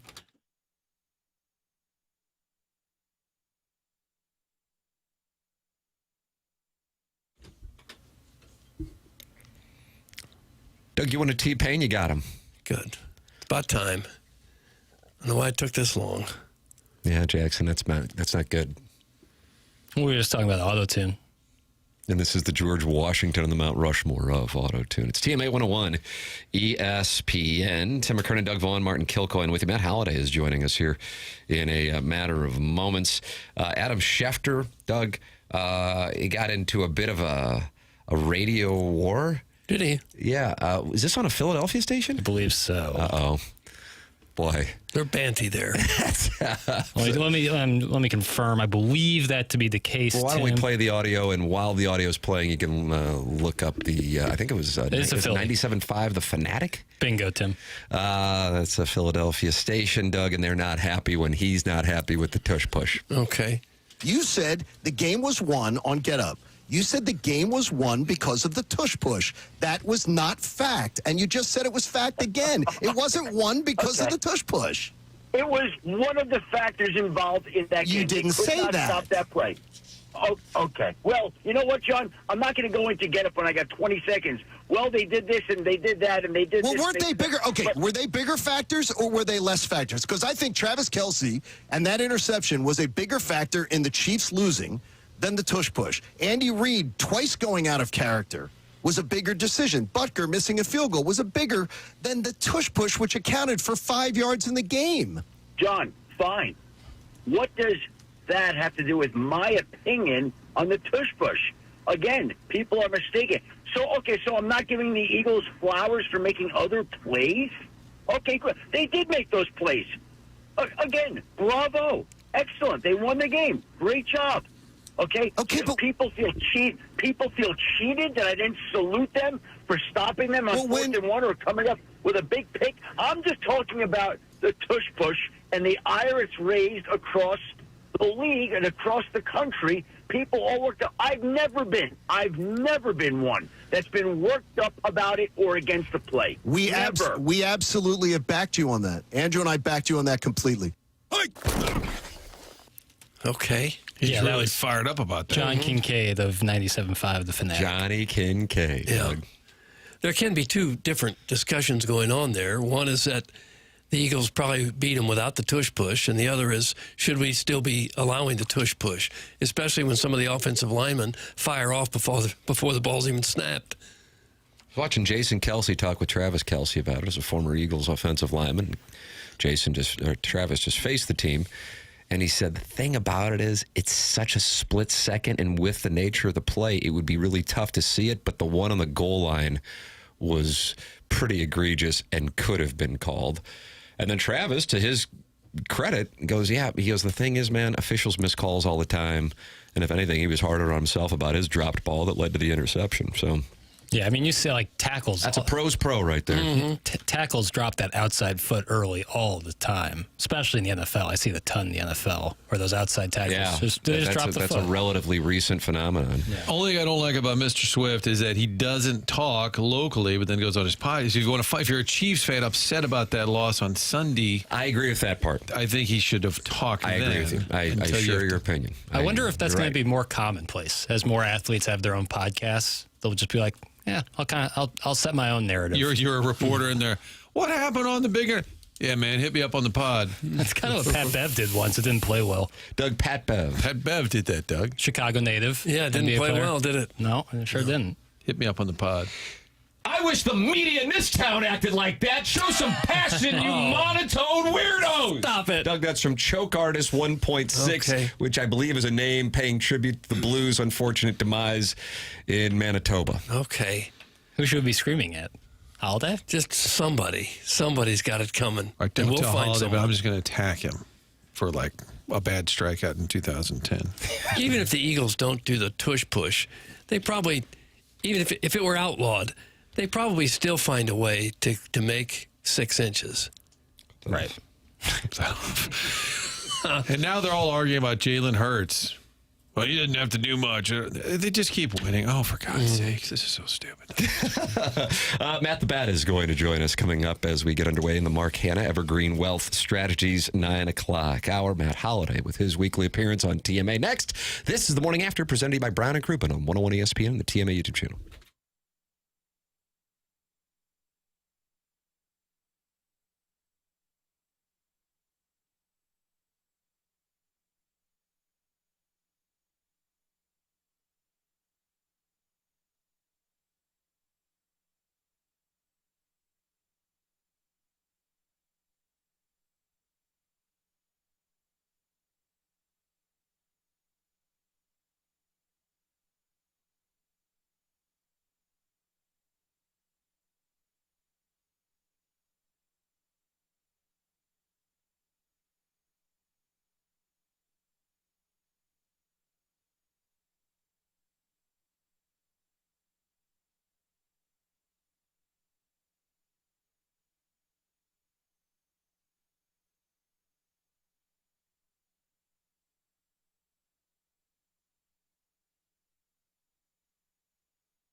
Well, this is a big moment. I forgot Jackson's on his Imagine Dragons agenda. And what is the?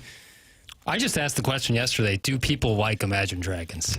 And then I said, I think it's Holiday's walk-up song, I think. We'll find out, Doug. We're going to tend to this business right now here on TMA, presented to you by Brown & Crouppen on 101 ESPN and the TMA STL YouTube channel. Tim McKernan, Doug Vaughn, Martin Kilcoyne with you. And joining us on the Callier and Thompson phone lines, Matt Holliday. Morning, Matt. Good morning, guys. 2 minutes of commercials was amazing. I feel like Jackson tries to eat into that time a little bit. He's like, "Hey, Matt, how you doing? Oh, we just really appreciate you hopping out." He's just kind of time filler. And he's like, "Yeah, we got about 2 minutes till break." I was like, "Oh, could have called me a minute and a half from now." So I think, Jackson, you're calling too. But I know what you're thinking, Jackson. You don't want to say it because he's a red jacket. Then if he doesn't answer, you don't have any time to kind of. No, I see that. It's a fine art, and you got to kind of feel it out, Matt. And on this one, honestly, I was early. Yeah, I was early. But if you're not early, you're late. I was ahead of a curveball. I was looking fastball, and reference. Yeah. No, I understand those better. I always like when people affiliate it with baseball. It makes me understand what they're saying better. A lot of people like to do that with me. Yeah, it's a way of talking down to a professional athlete. Jackson, do you want to ask Matt his the question regarding Imagine Dragons? Well, yeah, you used the song we played there, Radioactive, for one of your walk-up songs. Are you a big fan of Imagine Dragons? I'm not a huge fan. I mean, I've liked a few of their songs. I'm not I don't find musical bands and golly, I just love every single one of their songs. Right. I mean, song by song. Yeah, I mean, I think I like some of their songs, but I don't have Imagine Dragon T-shirts and go to concert if they get within 150 miles of me or anything. It's a la carte. I think most people are like that. So it's kind of like an all-star game, if we're to put it in the terminology you would understand. Oh, nice, yeah. Where there's a player from this team and one from that team. Nice, real nice. Because otherwise he wouldn't have understood. He wouldn't have gotten, I guess not. Doug, that was a good piece of hitting right there. Yeah, now I understand what I was trying to say better. Okay. Well, we went music last week because something about an Oklahoma a-hole. Remember that was a song. Yeah. Zach Bryan. Yeah. It's all tied together. Since we're digging deep here, Matt, do you think a grown man like myself should carry a backpack? Jackson and I just had a big backpack discussion off-air conversation. Oh, man. I think you're a little past the backpack standard. I don't know. It depends on what kind of backpack it is. I mean, maybe, I don't know if I had a visual, but I'll send you a picture. You feel like you're more of a briefcase guy at this point. It looks like a little businessman. But I'm not really serious enough to have a briefcase. And I said, if I go to a blues skate, a morning parade, and I walk with a briefcase, they'll probably call the FBI. Like some old guy with white hair has got a briefcase. But if you come in with a JanSport backpack, they'd be like, look at this old guy carrying a college backpack. You know what I mean? Yeah. All right, it's a Marquette. It's my alma mater back. Does that help? That's a team issue. That's a team issue backpack. And for you, it's like having a bat bag where you can put your equipment in. That's right. Okay, yeah, that makes more sense. Yeah, go ahead. Yeah, sounds like a flat rejection. I mean, look, I think it depends on the outfit. Like if you go full suit and you're going to do or you're dressed in your interview attire, or you're dressed maybe maybe and then you throw on the Marquette backpack. I mean, I don't think that's a great look. Now, if you got a nice leather backpack, maybe a black or brown leather backpack to throw on with your outfit, I can get on board. But if you're going to the gym, and I don't know if you go to the gym, but if you go to the gym, probably not. Yeah. Jesus. And what? I don't know. Look, I haven't been around you guys on a gym setting, but you'd be really impressed. We throw around a lot of iron. If you're going to the gym and you're throwing a few things, you're throwing your workout in there or whatever, your bottled water or your protein powder or whatever. I mean, I'm okay with that. But if you're going to go to the news station or something, I would go more of a leather, probably a little nicer backpack. Maybe a satchel or an attaché. I mean, I always think a satchel's funny. So I would immediately think that you're funny if you're wearing a satchel. I think it'd be funny. I would think, that guy's pretty funny. He's wearing a satchel, the guy from Hangover, that to me. Oh yeah, Zach Galifianakis between that two ferns. This guy's got a good sense of humor. But I have one of those. I wear it when I bike. Do you? Yeah, hold my cell phone. You can text in 314-399-9646 on that. All right. Boy, it sounds like, Doug, for me, that was a big swing and a miss, Right. you might say. Yeah, I didn't care for your backpack idea. Threw it right past us. Oh. So we're trying to limp to the finish line with this baseball season. Any hints you could give us to stay interested in the Cardinal team that's floundering? Jeez. It's tough. I mean, with 10 days left, it's hard to find a lot interesting when your team's out of it. I mean, I think always observing young players is interesting, and I think watching the grind of a season, for young guys, like even for Jackson, my son, like, he's working into almost that 150 game range for the first time, in his life of playing a full spring training and then knocking out 150 major league games. Like, just the mental and physical toll that you have to learn how to navigate and how to get through. And I think that's always a fascinating dynamic to pay attention to. But yeah, look, when you're not anywhere near getting in the playoffs, and the Cardinals were in the neighborhood until a couple weeks ago, but it's tough to be super excited or interested in what's going on, in the last 10 days to 2 weeks if your team's completely out of it. Do you think, and I don't want to ask you an Arnaudo question every week, I think it's every other week, but do you think he was motivated to come back, maybe to show to himself, hey, I can finish this season strong, or is a little bit to the rest of the league, if there is going to be any action this offseason, to kind of like show that he's healthy?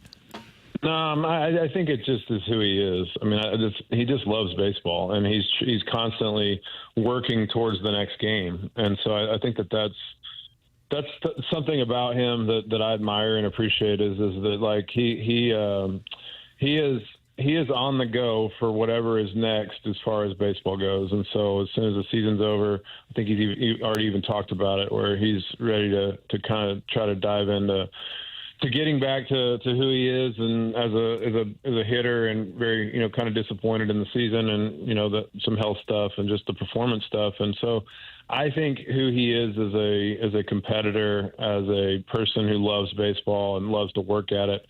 I think this has everything to do with when he got hurt. Give me the itinerary or the mission to get back. What do I have to do to get healthy? Okay, here's what I'm doing. I think he went down to Jupiter and the complex, and I saw some videos of him taking ground balls even when he couldn't throw. And you give him a roadmap of what's next to get back to the field, and he's going to go after it. And then when the map says it's time to come back to the major leagues, even if it's 10 days or 2 weeks left of the season, and a season that doesn't really matter at this point, I think to him that doesn't matter. He's just ready to get back out on the field and do what he loves to do. So I would think that and again, I don't know that if he finishes the season healthy and has a good 10 days, I'm not sure that changes much in the offseason. You think a guy like that, or maybe anybody who's been around 10 or 12 years, where the game is not a whole lot of fun for them anymore, or it starts to feel like a job? I don't know. We got another game today. Does it ever get to that point? Yeah, I mean, look, I don't know. Like, it depends. I think that's a case-by-case person, right? I think I think at some point guys do get to the end of their career where they start weighing the pros and cons of family and time away from family and the grind and the toll of a full season and what an off season looks like. And I think that's a case-by-case situation with guys and how much they love the game, and do they want to wring out every last bit of their ability to play. I've seen both. I've seen guys retire young that had plenty left, but just had burned out on the process and burned out on the what it takes and what you miss, at home. And I've seen guys that played until, basically had to rip their jersey off. They were willing to go to the minor leagues at, a late stage in their life and try to work their way back. So it's a case by case situation. But I think that Nolan loves baseball, and I think that there's a desire there to get back to what his standard is. And I think that there's still an inner fight in him that I think will keep him going. Matt Holliday, our guest here on TMA. He joins us every week on the morning after to talk it over. You can talk it over. He loves answering the audience's questions, so send them on in. Eric, especially what my favorite football team is. Yeah, I think we tend to that every week, just like Martin, who had to bolt a little early, by the way. Did he just leave? He just got up and left. I think he was so pissed off by your Arenado answer that Arenado answer. Yeah, that he bolted. Now he texted us yesterday to say he's going to have to leave like around 9:15. Those television responsibilities, Matt. He's got to go get his Marquette backpack and get over there. He did. That's exactly what he did. That's what he did. There's an article that Jeff Passan of ESPN just posted here this morning, and it's titled MLB Labor, How the Fight Over the Salary Cap Will Shape Negotiations.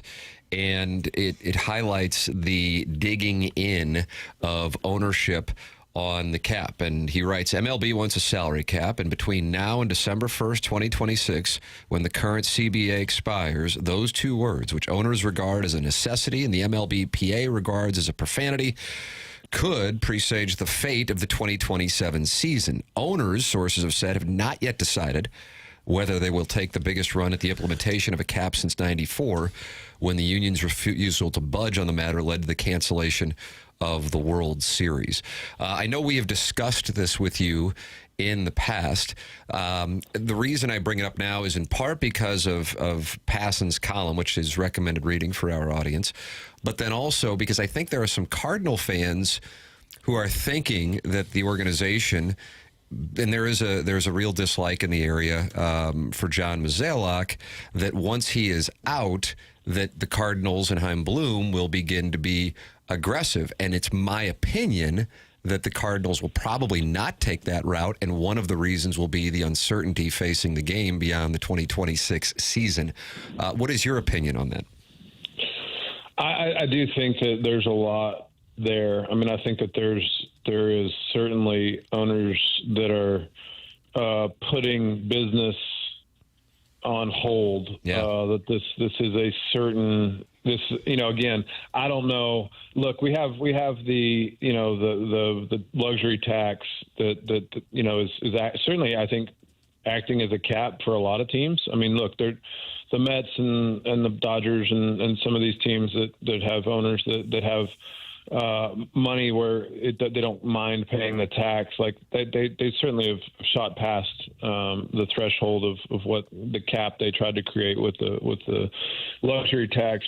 But I think that there's more to it, even in talking to some people about eliminating rounds of the draft. They're talking about taking the draft down to 10 rounds or even 5 rounds and using college baseball as more of the minor league system, if you will, and eliminating another minor league level and seemingly wanting to send all the high school kids to college in sort of a manufactured way, which I think that the players will fight back on that as well. And so I think there's a lot that's going to go into this next bargaining agreement. And if they're going to hold tight, if the owners are ready to cancel a season to get a salary cap, I think it'll be really interesting to see where the players are and how united they are. Having not been, obviously with Jackson in the major leagues, I have a pulse on some things, but I haven't really heard much about how united the players are on just being willing to miss a full season to continue to try to hold tight on this salary cap. And again, I think that there's also the element of a salary floor. And if you're going to take money off the top, then you've got to add money back down to the bottom where teams are taking all this TV money and revenue sharing money and then seemingly not investing it back into the team and into the players. And so I think that's where the players have the real problem, is when all the revenue is, the owners aren't spending it like the percentages that we've always had, which is maybe not 50-50, but somewhere close to the revenue of half going to the players and half going to the owners. And when the owners start trying to sway that very much heavily in their favor, I think that's where the players tend to dig in and are willing to fight. And so I think it's fascinating. I haven't read Jeff's article. I'm a huge Jeff Passan fan. He and I are good friends. And so all of his stuff is very dialed in. I mean, he's as dialed in to what's going on as anybody, and I'll be interested to read that. But I think you're right about the Cardinals. I think you're right about a lot of teams. They're going to be reluctant to do anything major until people have answers about what this next bargaining agreement looks like. Matt, a couple of highlights from the article that I think will stand out both for you and the listening audience here. He notes that the Dodgers are carrying a $340.9 million payroll, and because the Dodgers have exceeded every threshold of the league's luxury tax, which kicks in at $241 million and then includes penalties for repeat offenders, they owe an additional $167.4 million. So that means their total projected outlay for salary is $508.3 million. And for the record, the combined payrolls of the game's 6 lowest spending teams, Miami, the A's, Tampa Bay, the White Sox, Pittsburgh, and Cleveland, all of which carry sub-$100 million rosters, is outweighed by the Dodgers' payroll all by itself. He has a quote from a mid-market team president who says, "How do we compete? We try to do everything right. We draft well. We develop well. And then we get the ass kicked out of us by clubs who buy their players. It feels like the game is rigged." Interestingly enough, also, is that now there is a fan support for a salary cap. So Major League Baseball's owners are winning the PR war on this, and he notes the signing of Tanner Scott was the thing that broke the back. I don't really even remember this, but he got a $72 million contract, and that's when Hal Steinbrenner said, "We can't compete with this." That's Hal Steinbrenner of the Yankees saying we can't compete with this. And 67.2% of fans said they would be in favor of a salary cap. This was asked on MLB Trade Rumors, 35,000 respondents. And even if it meant the cancellation of the 2027 season with a work stoppage, 50.2% of respondents said it was worth it to get a salary cap. So from an MLBPA standpoint, I wonder how they will counter the momentum from fans who have said, okay, enough is enough. It works in the NFL. It works in the NHL. It works in the NBA. It's time for baseball to acquiesce as well. Yeah, I mean, there's a lot to that. I mean, I think that it's a shame when you talk about all those other teams that are under $100 million payroll. Again, this is where it comes back to, like, if you're going to have a cap, then you've got to have a floor. You've got to have every team spending $150 million in payroll. You know what I mean? Like, there's got to be some give and take. Like, the Dodgers have the wealthiest ownership, and they're willing to spend their money and maybe take, have years where they're not making as much money. And so, look, how many world championships did the Dodgers have in the last 10 years? I mean, you guys tell me. I don't think it's a lot, right? Is it 1 or 2, maybe? 2. Mm-hmm. 2. They won the COVID World Series and then last year. Yeah. So, I mean, in baseball, that doesn't necessarily, like, guarantee you to win the World Series. Like, Tanner Scott's, I think his ERA is in the 4s, this year. He's an excellent pitcher. I'm not taking anything away from him, but the Tanner Scott breaking the people's back. I mean, look, they overpaid for him. They got him because they paid more than everyone else was willing to, and that's fine. So I think part of this is, with the owners, crying out against other owners is, well, that doesn't mean they're going to win the World Series. We've proven in baseball over and over and over, just because you have an enormously high payroll, certainly it helps to have more talent or to be able to buy free agents. It does help, but it doesn't guarantee you a championship. And so a lot of these smaller market teams have done a great job of figuring out ways to be very competitive. I think, the Astros have been in the ALCS an incredibly crazy amount of times in a row, or right there in the playoffs, a lot, with a very kind of middle of the road payroll. And the Rays have operated in a small payroll with very, very high success rates. And so I think some of it is a little bit of these, organizations that are, they're not doing well, so they want to blame, the Dodgers for spending all that kind of money.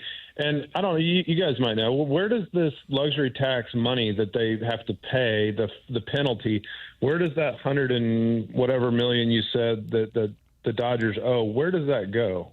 That is Does that go to the other teams? It's distributed to teams. So I really do think, and by the way, I share your opinion on the salary floor thing. If you're going to get a cap, then you have to have a floor, because it's my opinion that that is a business model for some of these teams that don't spend to enjoy that injection of top line revenue that come from the Dodgers and the other teams that go over the luxury threshold.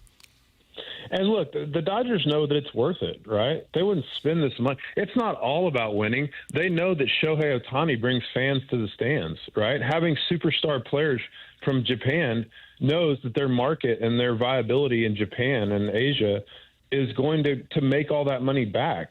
So when you have superstar players and you pay for them in free agency, the fan interest, the people that come to the park, you win more games, the revenue, the team value goes up.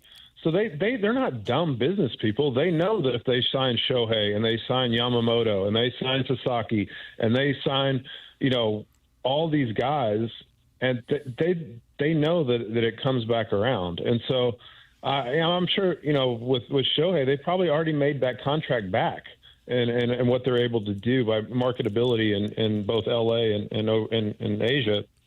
So I think some of it is crying over spilt milk. I mean, I think that these owners are none of them are hurting for money, and their value of their franchise continues to rise. And a lot of them are invested at very low levels when they bought the team, and now the organization's worth billions that they could sell it if they were strapped for cash. And so I don't know. I don't know all the financials, and I'm not going to pretend that I do. But just as a baseball fan and somebody who's been in the game, I think there's a lot to be worked through to get to some sort of cap. I share your opinion on that from an actual perspective of some data on it.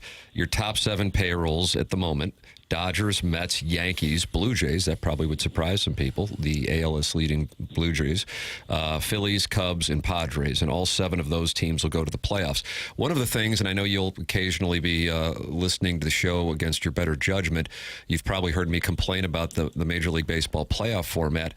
It's my opinion that baseball has instituted this format in part to cloak the economic disparity, and therefore, if you have 12 teams in the playoffs and 2 best-of-3 series, even if you win your division, and then another best-of-3 series, you've increased the chances of some luck, creating it being difficult for a team to have a dynasty. But we could have looked at these payrolls before the season and accurately projected who would have gotten into this little tournament that now includes best-of-3s.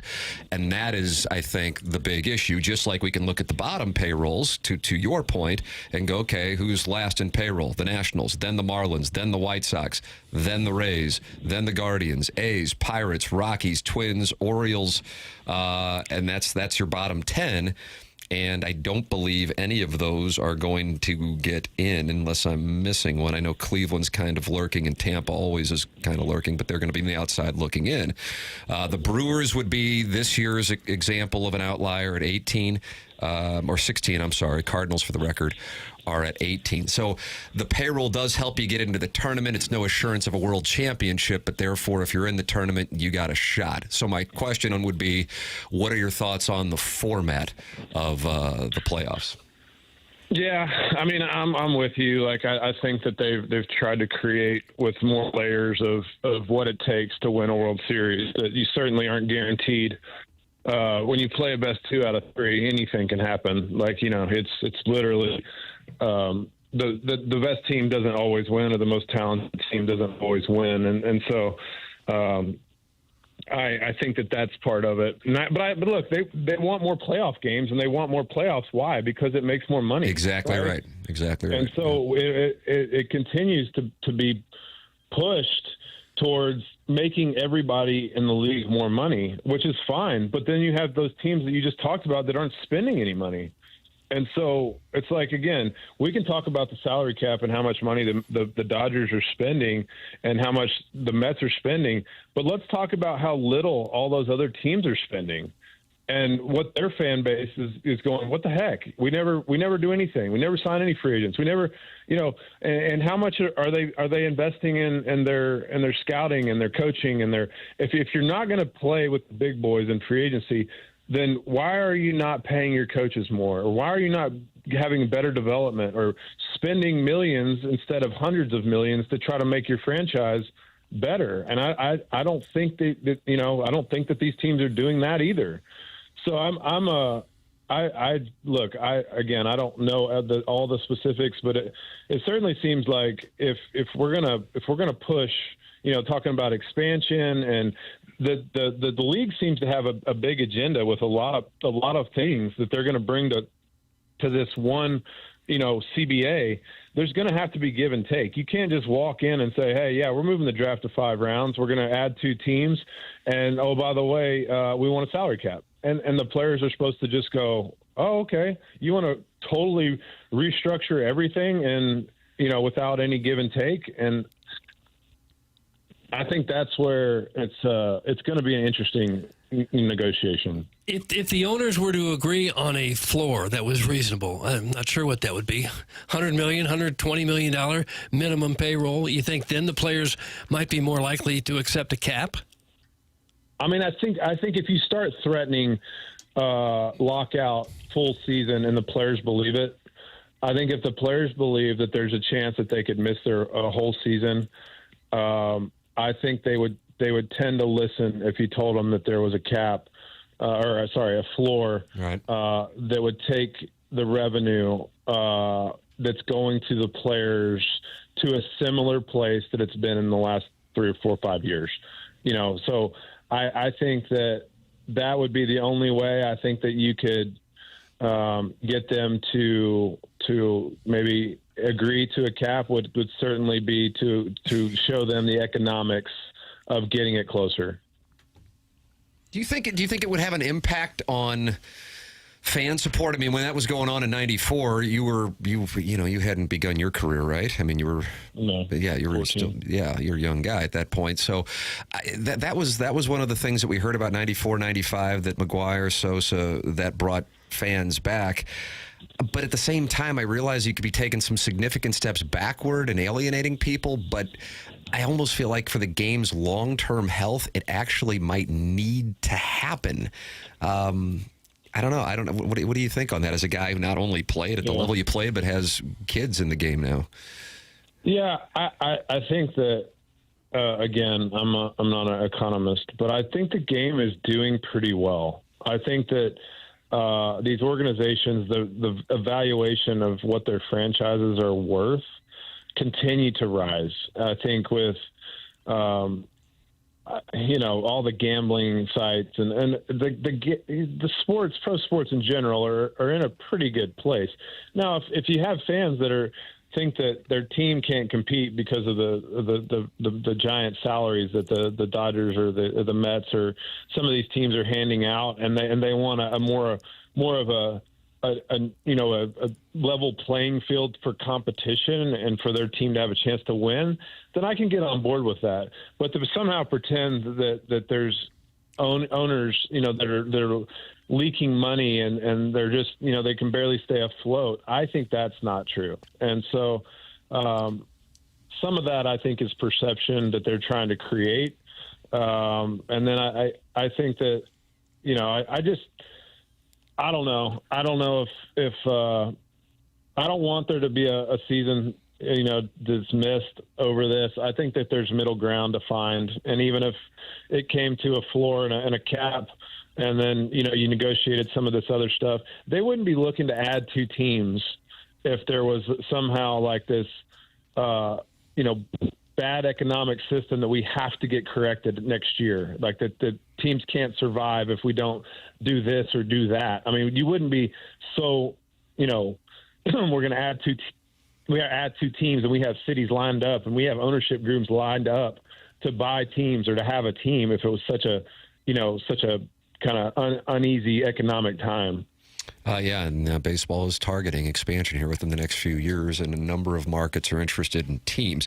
All right, Matt, thank you for your honest opinions on this situation. Really appreciate it. Once again, it's the Jeff Passan article just posted on ESPN.com with some Major League Baseball current owners and representatives talking about what is staring down the game here in the next 14 months. All right, Matt Holliday with us. He is kind enough to take questions from the TMA audience, Doug. That's a high-risk move. Yeah, okay. You can text him in. Here we go. Hey, Matt, was there ever a time whilst you were standing in left field that you caught a fan face deep in a helmet nacho and thought to yourself that nacho proper looked like a good treat? That comes from Alan Dadeville. So you're out there, you're playing the game, and you catch somebody enjoying a helmet nacho. Did that tempt you? I'm not a big nacho guy. Like I don't. That wouldn't be my first choice. If I saw somebody, I mean, look, nachos. I don't know what the current state is. I guess ballpark nachos to me, I just kind of think of that cheese that's kind of gooey that they just kind of pump out. That doesn't. I don't know where that cheese comes from. That's not appetizing to me. Like if I caught somebody, I'd probably go, ugh, that looks kind of gross. I always think that's funny. Like if somebody's just chowing, like the texter said, like if they were face first in their nachos, I would get a giggle, but I certainly wouldn't be like, yeah, man, I really would like I wish he would give me one of those. But yeah, like there's some smells at the ballparks. Like I think if y'all have ever been to San Francisco, like the garlic fries. Yeah, the garlic fries are all over there. Yeah, you can smell it where you're like, man, I'm you know what? I'm pretty hungry right now. I don't know if I wouldn't mind. If you noticed this when playing in San Francisco, I was a big fan of this. And I've espoused this opinion on the program. It was not well received, but that is my brand. That in San Francisco, and I don't know if this is a California thing, they're not, the concession peddlers, Doug, the vendors, they're not allowed to scream what product they have. Like, cold beer here. Yeah, so you didn't notice that. Yeah, and they have a packed ballpark out there, but they're not allowed to scream what product they're peddling while walking up and down the aisles. Yeah, how about that? Fun fact you don't tell. I don't know. I'm just telling you what was going on. Yeah. And I think that's a distraction to the fans, or that's just a. It's kind of a nuisance sometimes. Some guys can really make that their moment on stage. Yeah, like doing Othello in the 400 section. I think in spring training, I've experienced that a few times where you can hear everything, and the guy that goes beer, beer, beer, beer, beer, like, you know, he has like his own skit that people know about. Lemonade, lemonade, like your mama made. Like that. Lemonade like your mama made. I'd buy a lemonade. Yeah, right there. So yeah, I actually don't hate that rule. I mean, look, if you need something and you're looking down the aisle, like you can kind of see what they have. So yeah, that's why I'm saying I was a big fan of it. Hey guys, next time Matt is in town, we could use a fourth. When is he coming, and does he bring his clubs? That's from Chairman Steve in Wildwood. He's fresh off of a round yesterday at Belle Reve. He said he had 2 birdies, but still shot a 103. Nice. Look, Jackson and Ethan are into golf. They've got the golf bug, and they're good. I have not gotten the golf bug because I'm not very good, and when I hit bad shots, I get pissed. And so, I need lessons. They're on me about getting some lessons and being able to go out and play around the golf with them at a decent level. So I'm trying to figure out if that's something that I want to dive into. The time that it takes to get to even be decent at golf. But I like to play pickleball, which kind of takes me away from, like, if I'm going to go for 2 hours on a day and kind of get some time exercise or whatever. Like, I don't really consider golf much exercise, where if I go play pickleball for 2 hours, I feel like I got a good workout in. So worry about that Achilles blowing up? Well, I wasn't until you just said that. God, you put that thought in his head. But no, I probably need to get into golf a little bit so that, when Jackson, when we go on a vacation, or if I go visit them and they want to go play golf, that I can at least be somewhat decent. I bet when you square it up, you can hit it 400 yards. God, yeah, I bet you and your boys could bomb it. I mean, they both play right-handed, so they hit baseballs left-handed, but they play right-handed, and they can both absolutely destroy it. I mean, it's quite impressive. Jackson has gotten really good. He plays a lot, and he's like, when I go visit him, like he's watching golf, he's watching YouTube golf. He's pretty into it. So I can hit a 7-iron really far because that's the club that I kind of took a lesson with, and I can actually hit it kind of consistently straight. And so a lot of times I just hit the crap out of a 7-iron and just like basically play with one club until I get to the green. Like, how far are you hitting the 7? Yeah, because Jackson here, not your son, but Jackson, who really called you way too early today, is 27 years old. And Jackson, how far is your carry on a 7-iron? About $155 as the crow flies. Yeah, I mean, I hit a few 200 yards that they were pretty impressed with. I don't know. Again, I don't know. I don't even know yardages, right? So, like, I don't play enough to where I'm like, yeah, I'm gonna, I'm about 120 out. I'm gonna use this club or that club. Like, I have a lot to learn to be a remotely decent golfer. But they were impressed with how far I hit a 7-iron, and I don't even know what that looks like. So. Like I said, I don't even know. I think it was close to 200 yards, but I don't know. Doug, this guy's got the raw materials. We can Butch Harmon him in to a Champions Tour appearance. Sure. 200, that's a big 7-iron. Yeah, you better believe it. That's legit, man. I mean, not that that's really surprising for a professional athlete, but, I mean, hey. Do you know what the index is of young Jackson Holliday? Does that mean like his score? Like handicap. I think he usually shoots a couple over, whatever that means. I don't know. Means he's hanging around like a 1 or 2 index, and be my guess. Yeah, I've seen him play really, really well, and then obviously with baseball, sometimes you go weeks without playing and not as good. But I have seen him play a couple of rounds. So here at Stillwater, we have a nice country club, and he plays it a lot, so he can shoot close to par, here, but. Obviously, if you go out to some more challenging courses, it's probably, depending on the day, it could be anywhere from close to par to 10 over. But he's pretty good, pretty impressive. Did you ever go out there with your Oklahoma State Cowboy Ricky Fowler or Justin Thomas, your neighbors down there in Jupiter? Back in the day, we used to. Ricky had like a par 3 in his front yard, basically. So we would go down there and hit balls with him and watch him. And but I have not ever played around with him. When we lived down there, I probably lost a lot of opportunities to be better at golf, but, I was busy trying to be good at baseball. So gotta get your priorities straight. Yeah, I had enough frustration trying to hit a baseball. Matt Holliday here on the program. Always good to talk it over. Really appreciate the time, man, and thanks so much. As always, look forward to talking again next week. Thanks, Matt. And I'll yell at Martin on your behalf for leaving early, right in the middle of your interview. Mm-hmm. Yeah, it feels redundant, that I don't have to answer a question that we've already answered before. Doug, you want to ask him his favorite NFL team before he goes? Or what was that NFL team again? Yeah, I still don't have one. I'll find one by next week. There you go. He's looking at the Browns. Thank you, Matt. Okay, guys. Matt Holliday with us here on TMA. Good stuff on the work stoppage potential. We're talking about owners and the low-budget owners not spending money. I thought Lady Sonia's Teacup sent in an interesting text. He said he heard an interview with Andy Van Slyke, and Andy told a story about how he met Mark Cuban, who grew up a Pittsburgh fan, and Andy told Cuban, you ought to buy the Pirates. They need a big money owner. And Cuban said that he had tried numerous times to buy the Pirates, but that owner literally makes $35 million a year by doing just what he's doing. He's not going to walk away from that, would you? And that's exactly what's going on with some small salary teams. That's what I'm telling you, and that's why you can talk about the salary cap, talk about the salary floor, because I really do believe the Pirates being a perfect example of it being a business model for franchises to go, yeah, we're just going to suck, but I'm going to make $35 million. I think there are a number of teams in that spot. Yeah. I mean, what a nice little hit.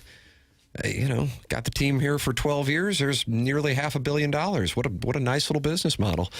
Your thoughts are welcome. 314-399-9646. Matt Holliday, great conversation there. If you missed it, go back and podcast on the TMA YouTube channel or on the TMA app. That is brought to you by Schaefer Door Company. The show is presented to you by Brown and Crouppen. They're local, founded here in St. Louis in 1979, and they're still in St. Louis. They just built brand new offices down on the hill a couple years ago. And you want a local law firm if you're in need of a personal injury attorney, one that knows how to handle the ins and outs of your case and the local environment. That's why you can hear Terry Crouppen, Andy Crouppen, and Ed Herman in studio on this show because they are here in St. Louis and they're active in St. Louis, especially here as presenting sponsors of TMA. After an accident, money can be tight. That's why they offer so much for free. First call, free. First consultation, free. Stuck at home or the hospital, they come to you for free. At Brown & Crouppen, you pay nothing up front. They don't get paid unless you get paid. When you are a Brown & Crouppen client, all your questions are answered for free. Get the facts from Brown & Crouppen. If you think you may need Brown & Crouppen services, call 314-222-2222 or go to brownandcrouppen.com and make sure you let them know you heard about them on TMA. The choice of a lawyer is an important decision and should not be based solely on advertising. Past results are no guarantee of future results, and every case is different and must be judged on its own accord. The program's called TMA. It airs on 101 ESPN.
let the spirit glow. We fight, we claw, we'll never stop.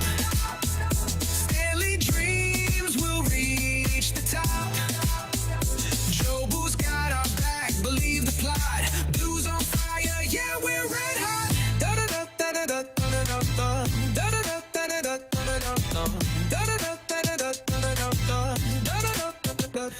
From the gateway arch to the rink so bright. We've transitioned into hockey songs at least now. We've made that move. About to be hockey season. Okay. Hold it tight. What is training camp's underway? Oh, yeah, it is right now. About 25 seconds. Okay. I was talking with the great Keith Krause, director of sales.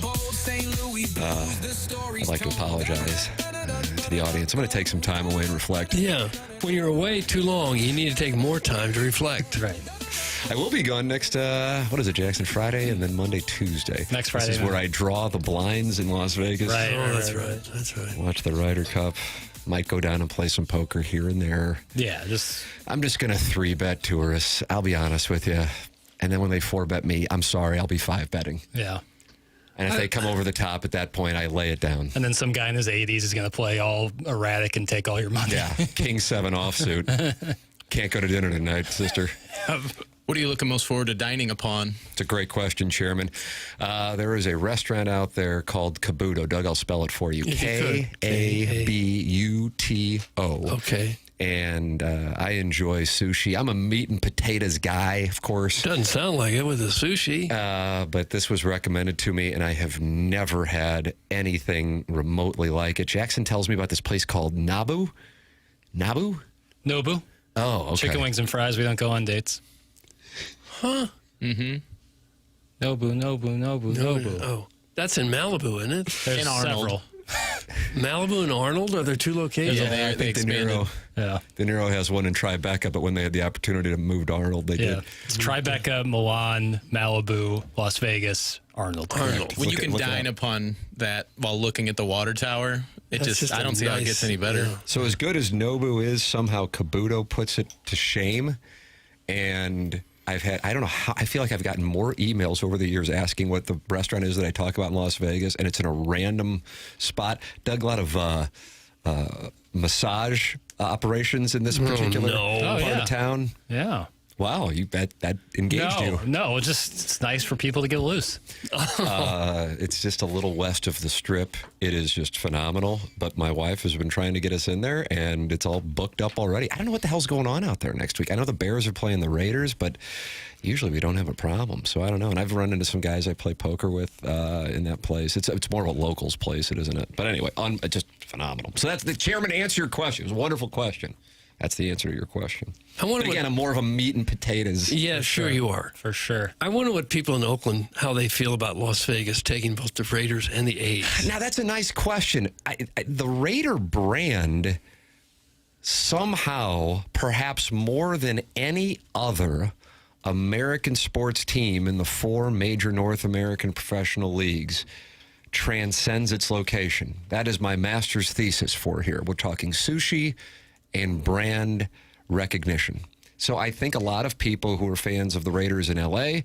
and fans of the Raiders in Oakland still are fans of the Raiders in Las Vegas. Of course, it's closer than St. Louis to L.A. because they view their loyalty to the team and the brand and the characters they dress up as, which I got to experience when I went to the Oakland Paramount Theater, I believe is where it was, for their town hall meeting in 2015. And scary creatures, but friendly as all get out, I have to tell you. But I think that they still cheer for the team. Whereas for most teams that leave a city, they're vilified in that former market. Yeah. Not going to find a lot of Indianapolis Colts fans in Baltimore. No, but they still have to be upset that they left. I would imagine, Those yeah. Oakland residents. They lost all their teams. But when I was at that town hall, yeah, because the Warriors are now in San Francisco, and I'm sure, but you can make that drive, right? But Oakland and San Francisco, even though they're right next to each other, there isn't a whole lot of love there. That when Mark Davis appeared on stage, now when I was in San Diego, Spanos didn't appear on stage. Obviously, Kroenke did not appear on stage here for these town halls. Davis did appear on stage, and he gets a standing ovation from the fans. Wow. So that just shows you the difference in the dynamic there. Right. I'm talking about Bull Cut. And they just loved him. I love it when you guys talk about my Raiders. That's from Raider Greg, Doug. Oh, Raider Greg. Okay. We don't spend enough time talking about the Raiders, probably. Gorgeous uniforms. Mount Rushmore and NFL uniforms, go. There are some good ones out there. I was thinking about that the other day. There's some just all-time great uniforms Raiders, on NFL teams. The Raiders home, black and silver. The Cowboys, you got to go with. Give me the Cowboys. Give me the Kelly Green Philadelphia Eagles. So not what they're wearing now. That's what they wore more in the 80s and 90s. And they'll wear it once a year now. The Packers have good uniforms.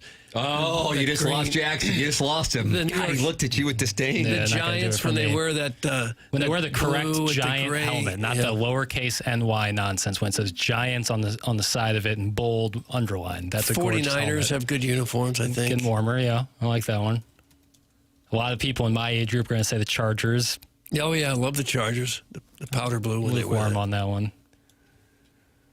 Yeah, but I think I like the Bears home uniforms.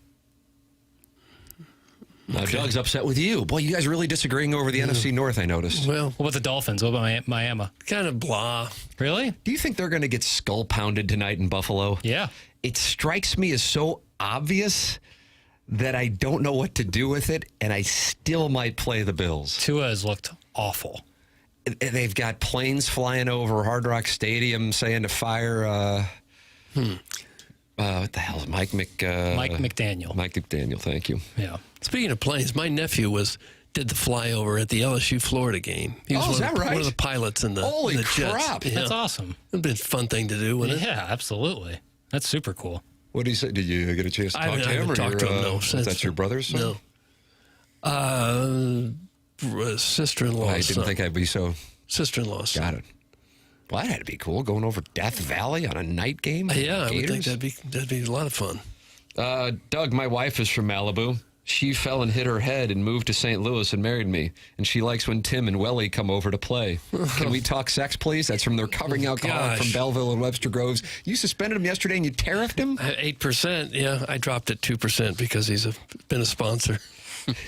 Packers have an all-time uniform. Screw Jackson. It's from John Gruden's burner. Yeah, I think it's great, too. I know I'm on an island with this one. They don't look like any other team that's ever played the game. No other college team. It's unique. Very distinct. It's classic. I just don't like it. I don't like how they wear the mesh jersey still. I'm out on it. I hate the team, but the 49ers are my favorite NFL uniform. That's from the Sun Launcher. Great jersey. Can't deny the jerseys outstanding. Doug, did your nephew go to journalism school as well? That's from the Birthday Hawk. He went to the Air Force Academy. Oh, man. What went wrong? Nothing. He's now like a major, and he's flown missions in the But he doesn't Middle East. get to give takes. No exposure. Does he have, does he have a Twitter account? How many followers does he have? He'll have time to come to his senses later in life and start spitting hot takes. Thank you. Good to hear. There's no age limit for that. The defense will not stop Josh Allen, not once. Go Bills, Tim. That's from caller Buzz. There you go. What about the Bucks creamsicles? They should be in the top 5. I think they're wearing those this week. I saw Baker Mayfield doing an interview, and he was sporting the creamsicle. Do you like the creamsicle? No, Put it in the top 5. Not what at about all. Greg Vaughn, who's a Tampa resident? I don't care what he says about this either. I don't like those uniforms. Did you see the bettor that turned $10 into over 10 grand, and he got like 10 legs of a parlay right and just needed the Bucks to pull that out against the Texans on Monday night? No. And the Bucks scored at the very end. He was sweating that one out. So he got his 10 grand? Yeah. It was a fantasy football league. Low points in the league has to put in a $10 parlay with one play from each member. So all the first 9 hit, and they just needed one more on Monday Night Football. And they got home. For $10,000. It's a nice hit. It is. I absolutely loved the Houston Oilers uniforms. Jackson, how do you feel about that? Earl Campbell. Yeah, they Warren Moon. But they wear them against Tennessee. Wears them against Houston sometimes. That's kind of a cuck-sitch. Big time cuck-sitch. No love for the creamsicle Tampa Bay uniforms with the flamboyant dashing pirate on it. Get some damn taste, you animals. It's from the 636. Love that uniform. You like the creamsicle? Yeah, oh yeah. Oh, They're coming out with a white creamsicle this year. I'm looking forward to seeing that. Okay. Guys, what about those Tampa Bay Rams uniforms for the final game at the Dome? Brutal. Those were so hot. That's from the Warson. It was ketchup against mustard. And the color rush age was bad. It was rough. And then it was weird because the Rams had a road game to finish off the regular season, and they just headed out to... Didn't even come back. If you were looking for screaming tells and you couldn't pick up Teddy KGB's Oreo tell, that would be one as well. You're welcome to give your thoughts. 314-399-9646. Heading into the 10 o'clock hour. Martin had to bolt early. Matt Holliday not happy about it. There's going to be a lot of tension there going forward. Email in the morning after at InsideSTL.com for our design, air, heating, and cooling email today. The morning after at InsideSTL.com. You miss anything, you can always go back and podcasts like the Dickens. And you know who makes that possible? Jason Gosrow, Schaefer Door Company. Doug, you have worked with them a couple times. Oh, yeah, they've been out to my house. Yeah. I just needed a strut. Thought I needed a whole new door. Maybe a spring. Nope, just a strut. Yeah, that's what Jason's going to do. He's going to take great care of our listeners. It's SCHAEFER, Schaefer Door, SchaeferDoor.com. They set up a number for TMA listeners. That number is 636-782-3608. That's going to get the quickest response time. They service all kinds of garage doors for both service and new installs. They have Monday morning standby service for the doors that break over the weekend. If you run a business or warehouse with big, tall doors, Schaefer is experienced in these types of jobs as they handle commercial doors as well. It's Schaefer Door Company. Go to SchaeferDoor.com or call or text 636-782-3608. It is Thursday, and that means we have our Big League Impact interview here. And Cardinal reliever Matt Svanson is on the Callier and Thompson phone lines. Good morning, Matt. Morning. How's it going? Good. Thanks for joining us here on the program as we are talking it over regarding the Major League Baseball playoffs and how things are shaking out. What is the mindset of you guys here? You're lurking in the playoffs with a few games to go and still in the mix, despite I know the season not going where the team wants to be. Yeah, I mean, we're really just one game at a time at this point. We're facing, obviously, some playoff teams coming up. We got the Brewers, and then we face the Giants. We're competing with the wild card spot at. So definitely still somewhat in our control, but we definitely have to almost win out at this point. But one game at a time, that's all we can do. For you personally, this has been an outstanding first year in the big leagues, hasn't it? Your numbers are just outstanding. Did you expect to come in and pitch this well this early? I mean, obviously, I always had high expectations for myself, but if you told me this past April that I'd be in this position, kind of solidified a role, then I honestly wouldn't have believed it at all. So it's kind of pretty surreal to look back at everything and see where I'm at right now, and honestly where the team's at, too, that we're looking good for not only the rest of this year, but next year also. Did you have that big league wow moment when you realized you had made it and that you were on the same level as some of these guys? And I'd say probably the coolest one was when I was at Wrigley Field for 4th of July, because I'm from Chicago originally, so I had so much family there and everything. So that's probably the time that hit me the most. And then also 2 weeks ago during the Big League Impact fantasy event, just I walk in the room and Wayno's there, and the first thing he says is like, "Hey, nice to meet you. You've been doing awesome this year." It's like, oh my God. How about that? Like, I know. That was probably one of the coolest moments because, like, obviously I'm around like Arenado all the time. I've seen him at Yachty, but someone like Wayno to be there and following me was absolutely surreal.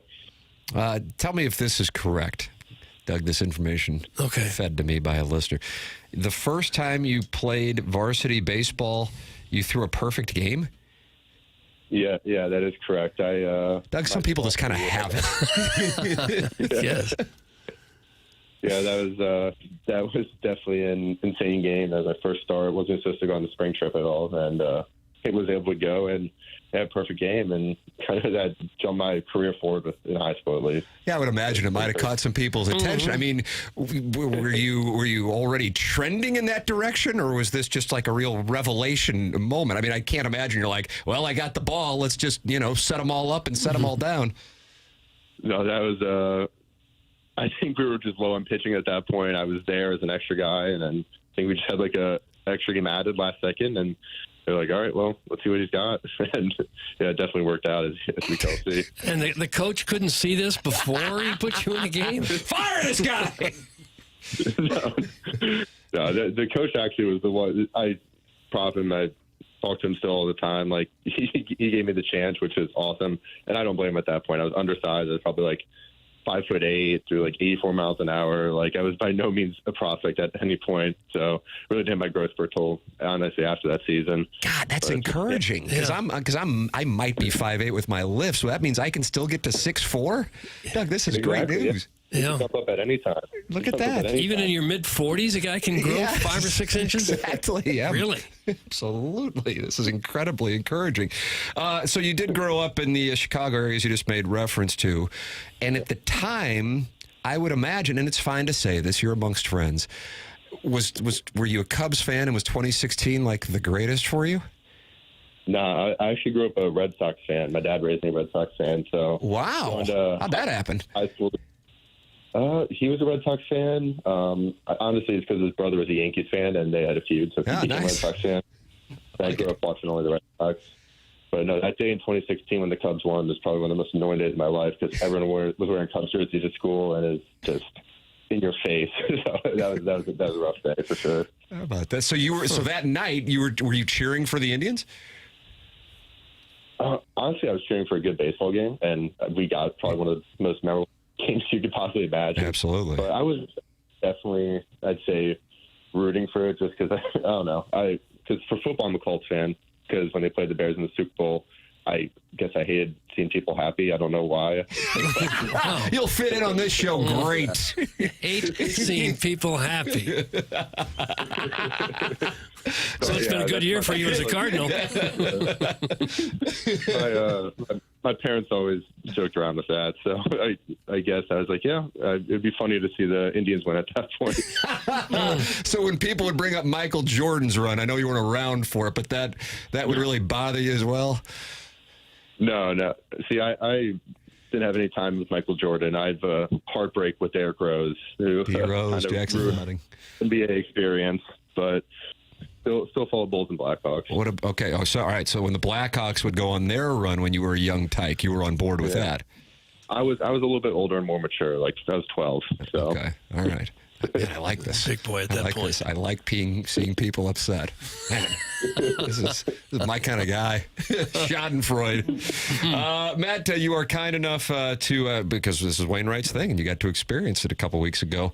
Big League Impact. Jackson is the captain of our fantasy team. Jackson, we're 1-1 through 2 weeks. 1-1, yeah. Matt, tell the people about Big League Impact, its impact on you. Obviously, you're a Wainwright fan. Yes, I am. But Big League Impact was the event itself was awesome. Obviously, we were there to do football trivia, and I had my hot takes on some of the NFL players. But no, the event was awesome.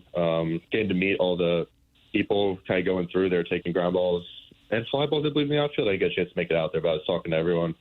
So it was really awesome to kind of be there with the fans and honestly talk to them shop a little bit about football, like go back and forth. And it's really awesome to be able to be a part of this, because I know LaNorris has a team, Gibson has a team, and then me joining with Palante into a league has been pretty cool to kind of see it every week. And obviously Palante's team's been doing well, which is unfortunate because he keeps talking to me about that. But hopefully we'll be able to come back after the fact. Are you excited about the Colts off to their start, or you just take the Colts because they were playing the Bears back then? Yeah, no, I'm very excited about the Colts and their start. But as everyone keeps telling me that it's fake and Daniel Jones will come back to earth, but I don't know. I'd like to hope he doesn't, and that he keeps doing what he's doing. 2-0 for the Colts. BigLeagueImpact.org is where you can learn more about it. Matt Svanson and Doug, we're going to take this and run with it. Okay. I hate seeing people happy. We're going to try to get that trademarked and attach it to you, and we'll go into business together, Matt. Appreciate the time, man. Enjoyed the conversation. Thanks so much, Matt. Of course. Thank you. Have a good one. You too. Matt Svanson with us here on TMA. Yeah, Doug, this last game of the year, coach goes, well, we need somebody to throw. Matt, you want to go? Sure. I'll go throw a perfect game. Mm-hmm. And he went from 5'8". He's listed now at 6'5", 235. So he grew 9 inches from high school? I'm going to be 6'5". Isn't that exciting? Yeah. Uh-huh. It's exciting. You have to get a whole new wardrobe. I didn't know I could look up to you anymore. How about that, Doug? What's wrong with that? What's wrong with that? Send your emails in the morning after at InsideSTL.com. The program's TMA 101 ESPN.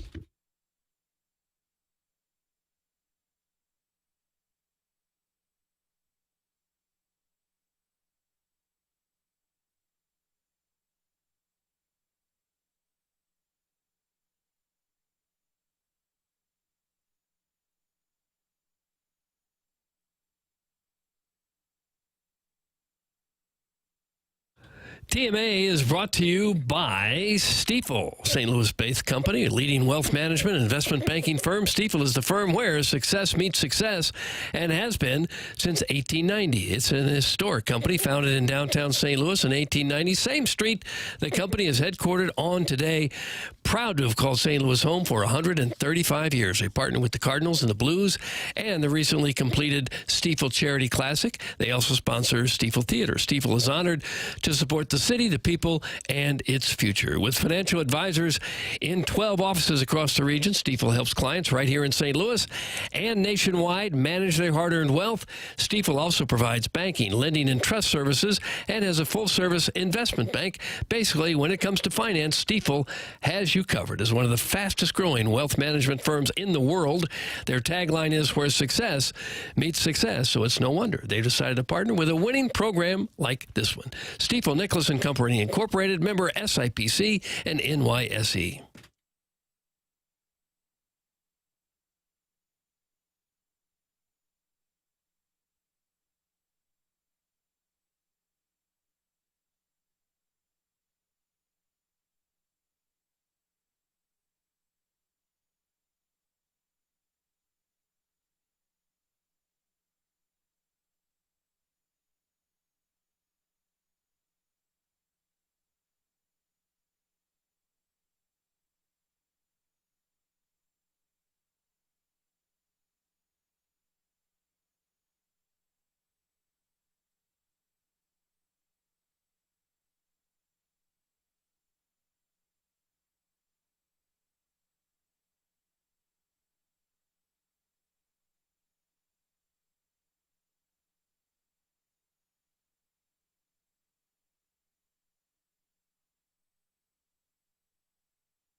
Hey, this is Jackson with the Sports Center update, driven by Johnny Londoff Chevrolet and Johnny Londoff Autoplex. Cardinals off today, back in action tomorrow as they take on the Milwaukee Brewers here at Busch Stadium. 7:15 first pitch on Friday. Sonny Gray toeing the slab for the Cardinals. That was our Sports Center update, driven by Johnny Londoff Chevrolet and Johnny Londoff Autoplex. See them at londoff.com. Chevy, together we drive. Are you kidding me?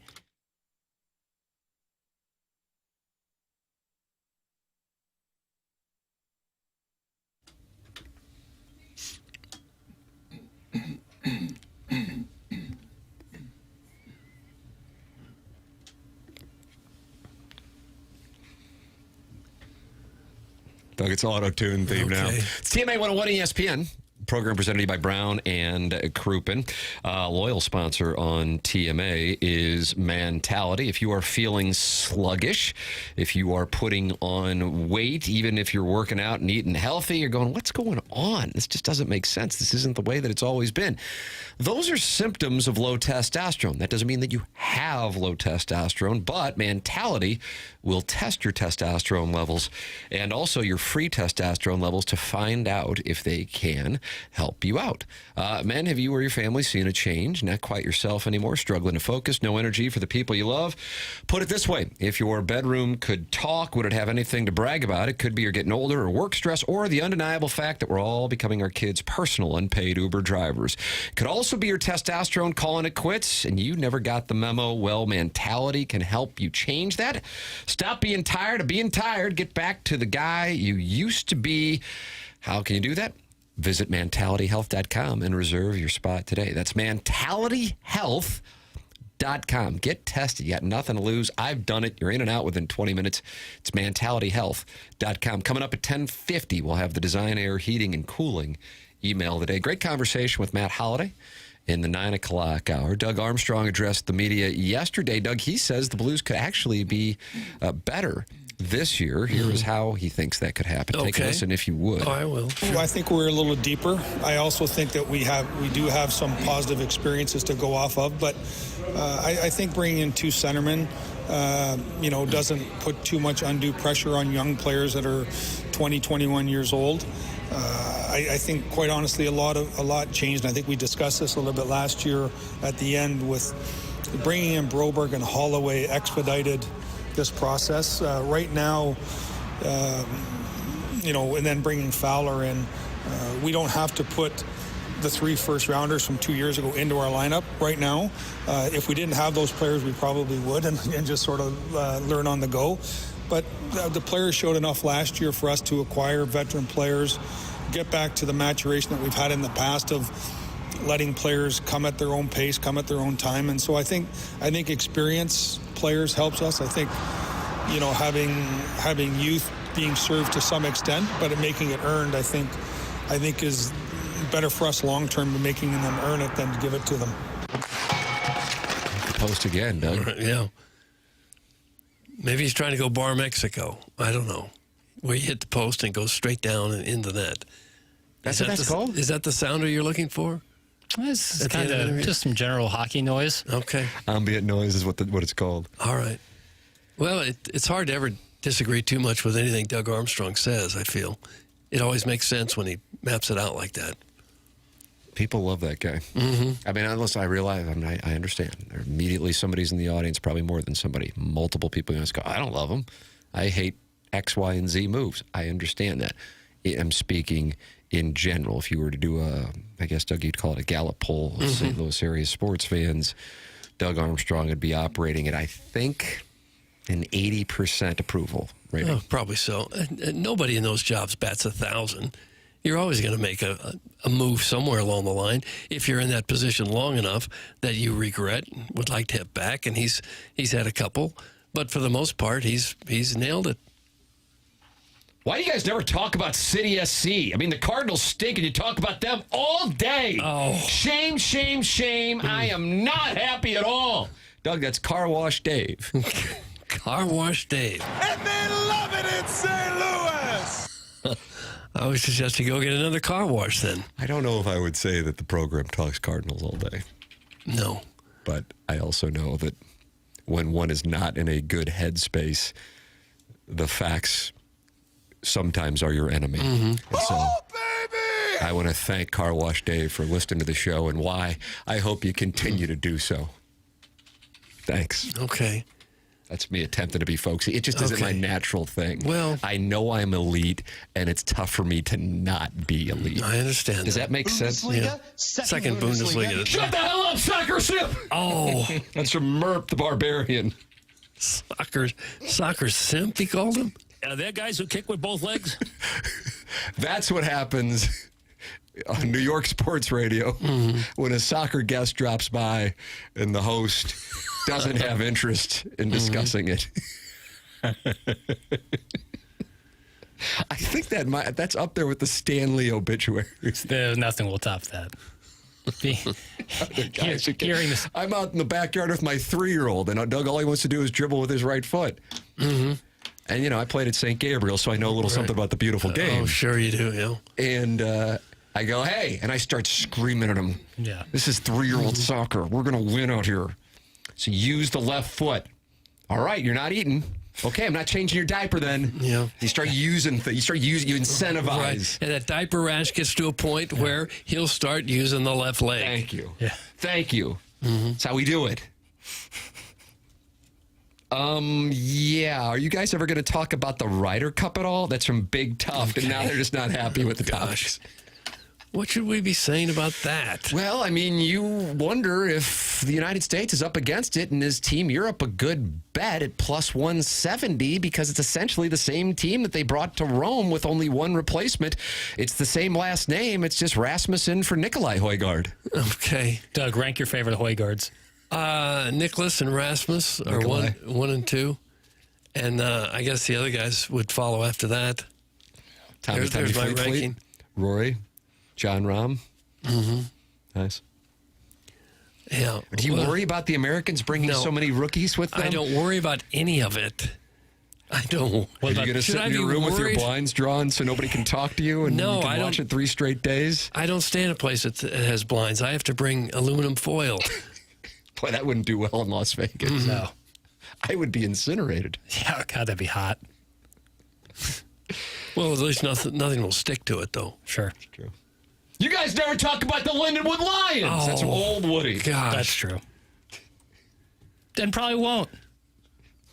Well, we don't know much about the Lindenwood Lions, do we? They got Stony Brook this weekend. Oh, have they?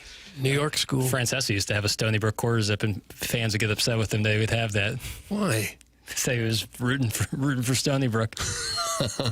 That's a bad thing? I guess. I don't know. Why do you guys never talk about Indiana Fever basketball? And why do you hate women's sports? And why won't Doug just sit on my step stool? Which is, of course, my nickname for my face. Thanks, and free Pat Murphy and Ken Rosenthal, I guess. I can't lose Mr. Martin as a source. That's from Brian Henshin, who is covering the Colts as they travel to Nashville to take on Cam Ward in his stables of who are these people catching the football. And he just got himself suspended, too. Suspended a period of 2 days' time. And I'm not going to put the tariff on at this point, but there will be a letter put in his file. So he gets a letter? Letter in his file. You guys never talk about the Kirkwood Pioneers either. That's in the Jerkwood from Kirkwood. That's on Vaughn. Well, we did when Jeremy Macklin was here. Oh, yeah. Yeah. It doesn't come up every day, but occasionally. Should it? Probably not. They got McClure North this weekend. Have they? Kirk was still undefeated? 2-1. Oh. Lost to Lafayette. Oh, that's right.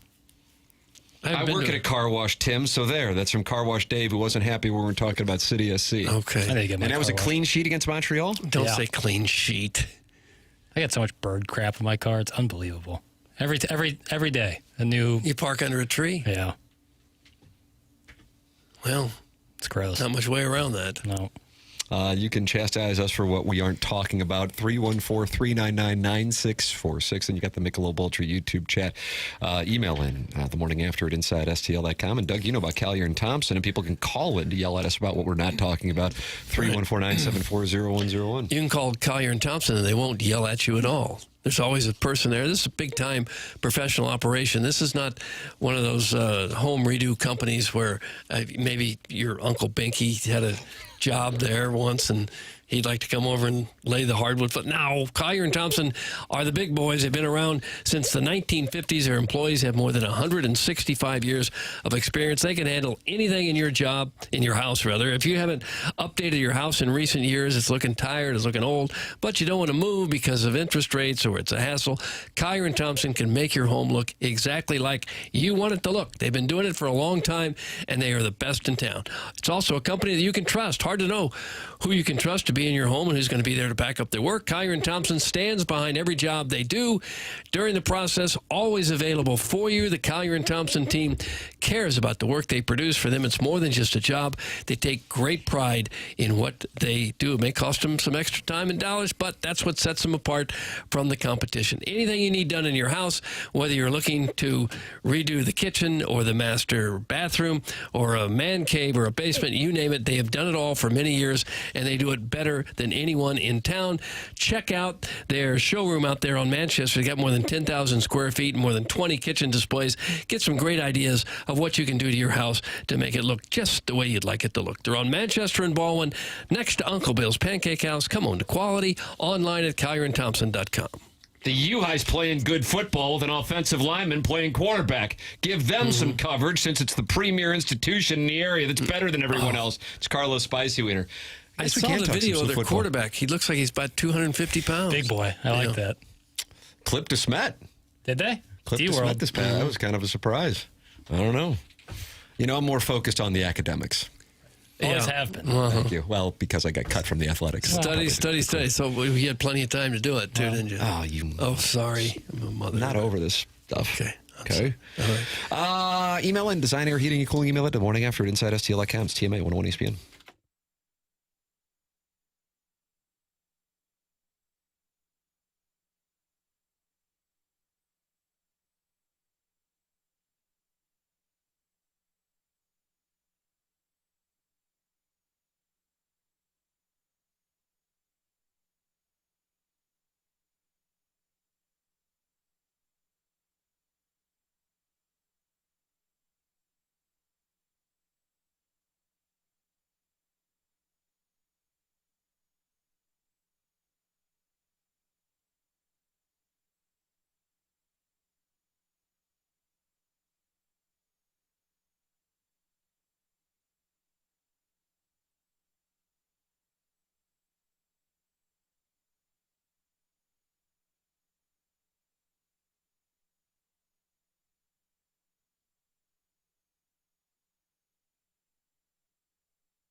You know, I was taking my boys last night to Fenton Barn Grill. See that Chuck? Oh, yeah? Chuck wasn't there, unfortunately, but I was texting with him earlier in the day. Got that wingy. Man, those wings are good. And this song was on, and my 8-year-old, he likes the jam. How could he not? And he was asking about what was going on with the ivory and the skinny pieces. She cleans it with her face. Yeah. What are you talking about? These are the lyrics, but I love my baby. Yeah. It's tough. The ivory and the skinny pieces? Yeah, she cuts them into skinny pieces. Cleans it up. Yeah, with her face. But I love my baby. So I broke down cocaine use in 2015 songs with my children. And then we had some wings and fries, I'll be honest, and it was a great night. One of two The Weeknd put out that. I think Starboy might have been 16. That was Starboy 16? I don't know. That was the opening track to Starboy, the titular track. Don't say the titular. Now I got to explain that to him. Now I got to explain it to him. The name of the album is the same name as the song. Okay, I just you asshat. You completely ignored my text earlier this week about our proud Parkway West alumni making a Sports Center type catch for Iowa State this past weekend. I'm sure it's because the chairman's still upset about our Longhorns taking that Seckman bunch's measure, giving them their first loss in a regular season in quite some time. That's from William B. Hung. Okay. Frankly, I could not care less about Seckman football. But you're a Seckman alum. I mean, I wish him well, but if the Longhorns get him, I lose no sleep. Didn't you claim to be the most famous Seckman alum? I stand by that, actually. Is that right, really? I mean... Is that more of a commentary on the alumni? That's correct. Okay. And that's in Herculaneum? Oh, Doug. No. Peevely. Imperial. Okay. There all kinds of blends together for me. Which is Jefferson County's like West End, right? It's like the West End? Yes. Nice. Okay. Like the cultured place where beatniks hang out? Yeah. But it's a pretty big school, right? They got 1,500 or so kids. Garment district.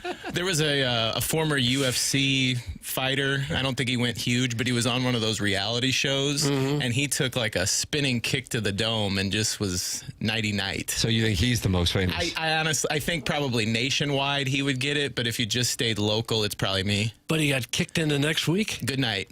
Really? Sorry to hear that.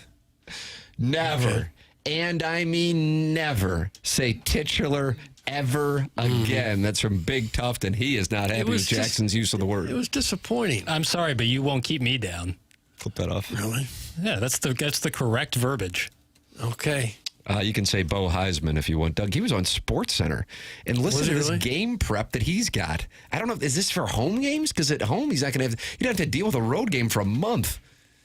For every game, I usually pump some crowd noise in my AirPods as loud as I can, and kind of just picture myself jogging out on the field for the first time and calling the play in the huddle. But music-wise, no, I want it as realistic as possible. Maybe an opposing team's band to make a game like as possible, but other than that, it's just crowd noise. So he's walking around the field before the game. Here we are. It's 5:15 in Columbia, Missouri, Saturday night. Oh, there's LaNorris. Is he going to play? We still don't know.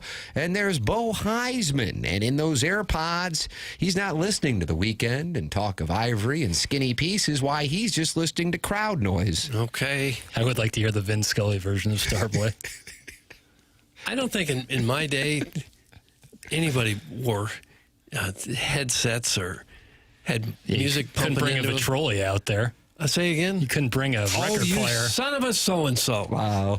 You're age shaming now. That ain't cool, bro. One of those big ones with the horn at the end. Oh, yeah. We had transistor radios. You could hold that up to your ear. Bring those out there. Get the antenna right. If you did, I'm sure the coach would have ripped it out of your ear and said, "What the hell are you doing?" What about like when the Walkman came around? Oh, that was big. Wouldn't Tony always have a Walkman? Tony LaRussa? I'm not sure. I nearly hit the man as I was driving to KMOV, Doug, before Game 1 of the 2002 NLCS. And I go, God, look at this son of... I go, that's LaRussa. And he's wearing a Bill Goldberg, the wrestler T-shirt with a Walkman CD player as he ran down Broadway. Was the Walkman... Like at 2:15. And you almost ran over him? And him? he shot out across. Really? I had the right of way. I did. Was it clipped to his person or was he holding it? Boy, it's been 23 years, but I think he was carrying it. How do you think the St. Louis baseball fan would have taken it had they learned that, You ran over Tony La Russa in a hit-and-run accident just outside Busch Stadium. I think that I might have been kicked out of town. That's one of my favorite bits in The Other Guys with Will Ferrell and Mark Wahlberg, because Wahlberg accidentally shoots Derek Jeter in the leg. What about Catherine? Catherine. That wasn't Catherine the wife? Was that Eva Mendez's character? No. Of the gentleman... Or was it Christineth? Oh, yeah. Yes. And what actress? Was that Blake Lively, Doug? Looks like Blake Lively, but it wasn't Blake Lively. It wasn't Blake Lively. But it kind of looks like Blake Lively. I really like the guy who played her then husband. That was, of course, Tim. Doug, we're guessing obscure scenes from films that are 15 years old. Right. Is that Lindsay Sloan? No, Natalie Zia. Christina. She looks a lot like Blake Lively, like scary amount like Blake Lively. Yes. But she hasn't done anything like that, Blake Lively, eh? No. So what's she doing? A lot of TV. She interested in being on tomorrow? Probably could get her. Probably could get her. Gabe. You want to get Christina on? No. I was going to try to book Gamecock Will 69. Oh, really? Yeah, he's upset about the Gers. Yeah, You get my wife's name right. It's from the 636. Yes, that guy. That guy's really funny.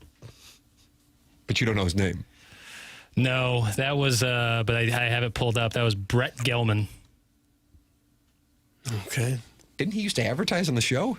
No, that was the Gelman Brothers. Gelman Real Brothers. estate. Nooning Tree. Right. I drove past that the other day. Did you? It's in Nooning Tree Chesterfield. Subdivision. Yeah, it's in Chesterfield. It's on Olive. Right? Yeah, right. It's nice. Expansive. Looked nice. Yeah. Didn't even know what I was talking I about. drove past it a couple years ago. Oh, there's Nooning Tree. Get involved on the program. Design, air, heating, cooling email is coming up. It's TMA 101 Speed.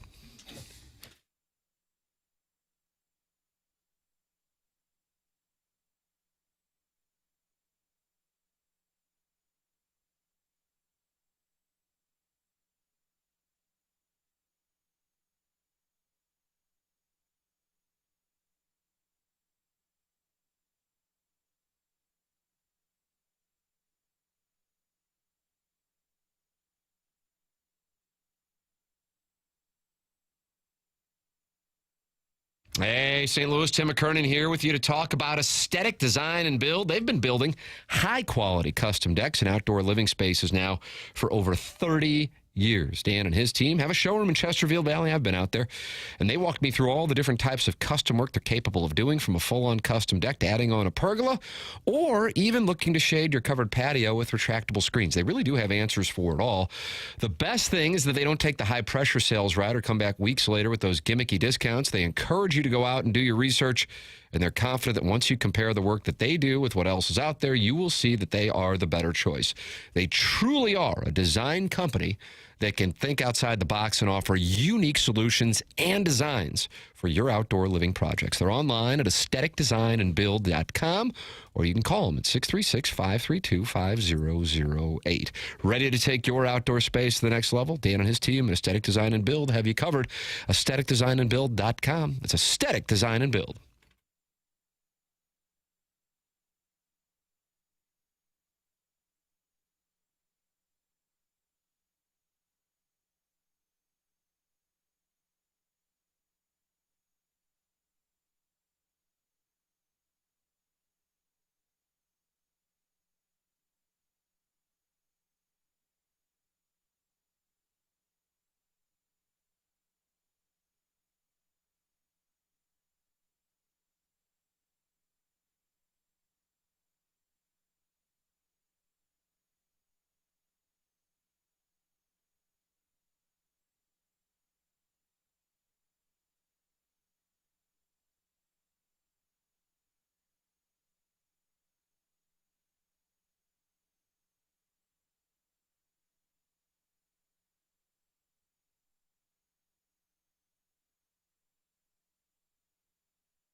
It's TMA 101 ESPN. Well, Doug, here we go. Okay, we're going now. All right, here we go. All right, let's go. All right. Here now we are. Let's go. Let's go. Okay. Do we all just put in an amount of money that makes us uncomfortable on the Bills tonight because they're handing out free money? Do we do that? Do we have a financial? Do we all in the audience contact our guy? My guy, of course, is under the Arnold Water Tower at 2 o'clock on Tuesdays, usually with envelopes, and go, you know what? They're handing out free money. There's not a number big enough to get us off the Bills. Let's all experience this together.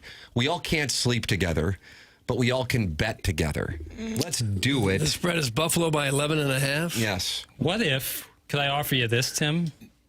What if we take a rushing prop on James Cook over 66.5? If the Bills are up big, they're going to be running the ball. I got to tell you, I like that play a lot, too. That James Cook's going off. 66.5 is his number. That's what I maybe like. I diversify, but I mean, they're both falling into the category of locks. The Tam Avenue Capital Partners are already leveraged beyond belief. I don't even know who I owe money to anymore. Yeah, I think I'm going to put maybe the bankroll on that James Cook prop. You're shipping the roll? Yeah. What if he gets hurt? I had a healthy weekend, and I think I'm going to. Oh, look at this guy. All of a sudden, it's Parties in the Park 2002. What if they get so far ahead they take him out? It's a possibility, but it's a risk. I mean, It's a little safer to bet on the team than one guy. Yeah. Quit chasing my bills! It's in the Big Show. Scared money don't make no money, though, Doug. Think about that. It's called gambling, man. Get involved. Don't tell me what to do. Looking back on it, it's a good thing we didn't put that Cardinals, Battlehawks, Blues parlay together. Not necessarily. Right. Didn't work out. Again, scared money doesn't make money. Don't, Jackson. The only thing the Dolphins have is a run defense. Josh rushing over and tight ends over. Take Bills. That's from Buzz. Nope. Taking the James Cook rushing. I'm taking it. There's nothing. No one can say anything to me. It's already been 66.5. 66.5. James Cook rushing yards. Kincaid over 33.5 receiving yards. Dalton Kincaid, Doug. He's been good. But they got two tight ends. I don't want to risk that. James Cook. Doug, do you call him a bell cow? He's a bell cow. Bell cow halfback for sure. Oh, yeah. I mean, we're just staring down the barrel of a 38 to 3, 38 to 10. I wouldn't mind Tyreek getting in for the Southside Seaman. Seems to be some good chemistry going on down there. Things are going well. I wished I'd taken that bet last week where I think it was for the Mizzou-Louisiana game where the over-under was like 42 or something. Yeah, hit at halftime. Tam Avenue Capital, that was my lock of the week on the FanDuel spread zone. It covered it. I actually was having people, they were texting and DMing me. Thank you for the play. As if I know my ass from a hole in the ground. Right. But you'll take the love. I'll take the love. With the hate comes the love. Okay. You just want an emotional reaction. Love me, hate me, whatever you do, please taste me. I want you to hear that again. Love me, pause, hate me, whatever it is, please. So you say please, so you're respectful. Taste me.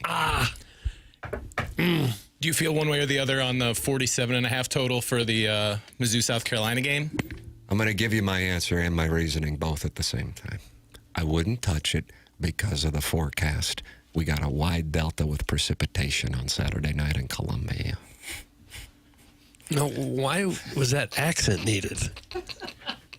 I didn't even notice an accent. Oh, it's just natural. Thank you. It's a massive sucker bet tonight. All kinds of pressure on McDaniel and Tua. The fish getting 11.5 a play. Shut your poor mouth, Hochie Papers. It's from Morrison Woods Wacko. It's the James. Listen, just know when the James Cook prop hits, I want the apologies as loud as the disrespect. I'm glad we keep that same energy. That's what you said about the Wichita State game? Yeah. Or what the hell do they lose to? Drake. And I stayed at the Drake. Wichita State Hyatt. State. Wichita Steak, Hyatt, Regency?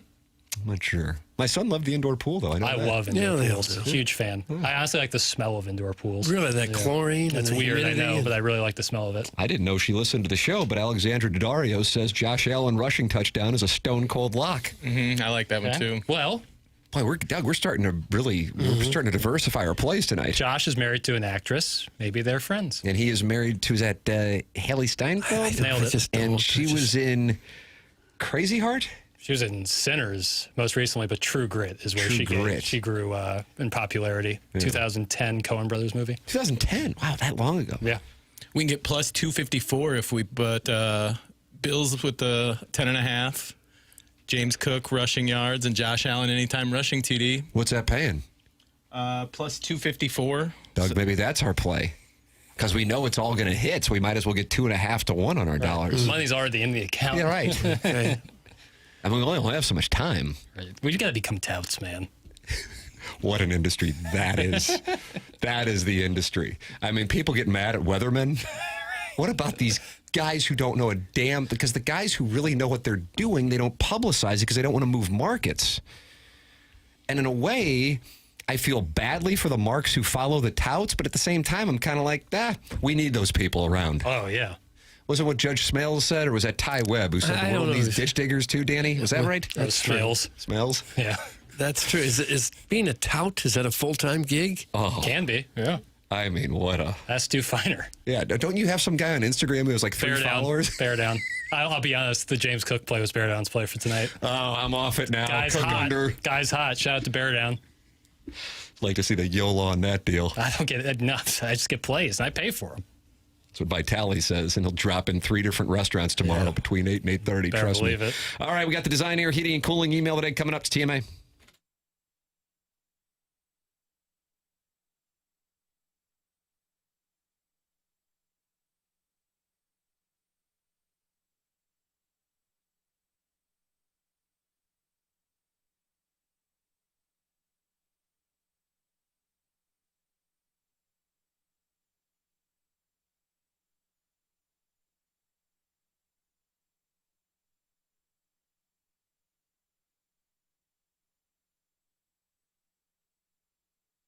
New sponsor here on TMA. We welcome aboard Psychiatric Care and Research Center. 40 years in practice and 20 plus years conducting clinical research trials. Dr. John Connelly completed his psychiatric residency at Wash U, where he also served as chief resident. And PCRC is seeking volunteers ages 18 and older for an upcoming clinical research trial. The current studies include anxiety disorder, depression, bipolar depression, and obsessive compulsive disorder, OCD. Compensation will be provided to you for your time and your travel. The office is in O'Fallon, Missouri. If you are interested, here is how you can participate and actually make money to participate. 636-244-3593. That's 636-244-3593, or go online at pcrc-stl.com. That's pcrc-stl.com.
This is Jackson with the Sports Center update driven by Johnny Londoff Chevrolet and Johnny Londoff Autoplex. Cardinals off today. Back in action tomorrow evening, 7:15 first pitch with Sonny Gray on the mound taking on the Brewers. That was another Sports Center update driven by Johnny Londoff Chevrolet and Johnny Londoff Autoplex. See them at londoff.com. Chevy, together we drive. Are you kidding me?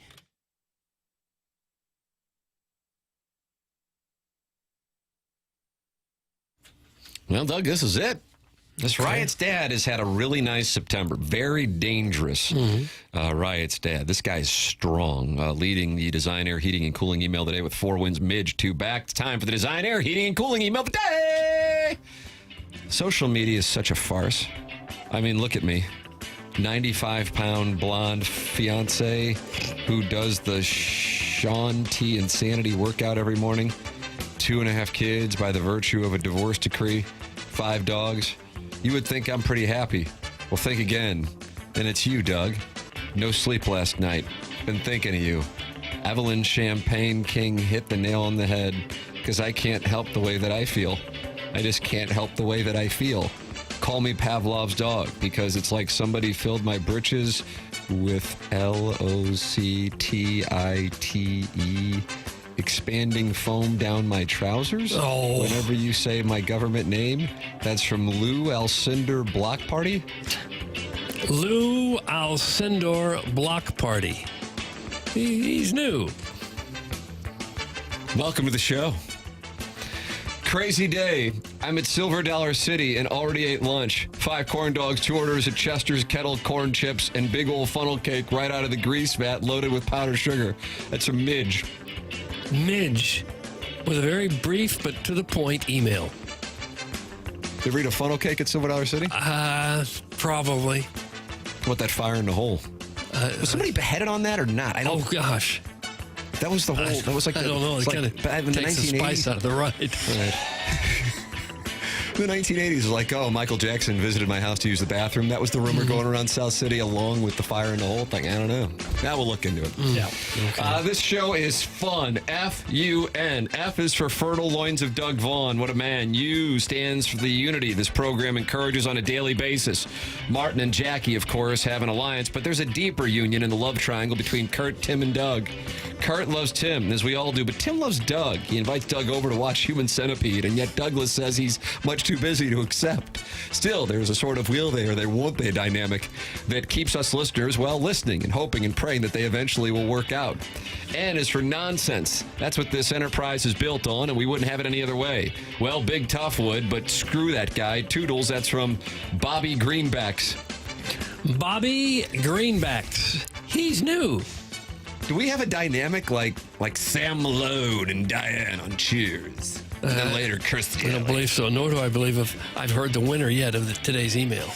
What about Midge? I like Midge. Midge posted a low number. Real low.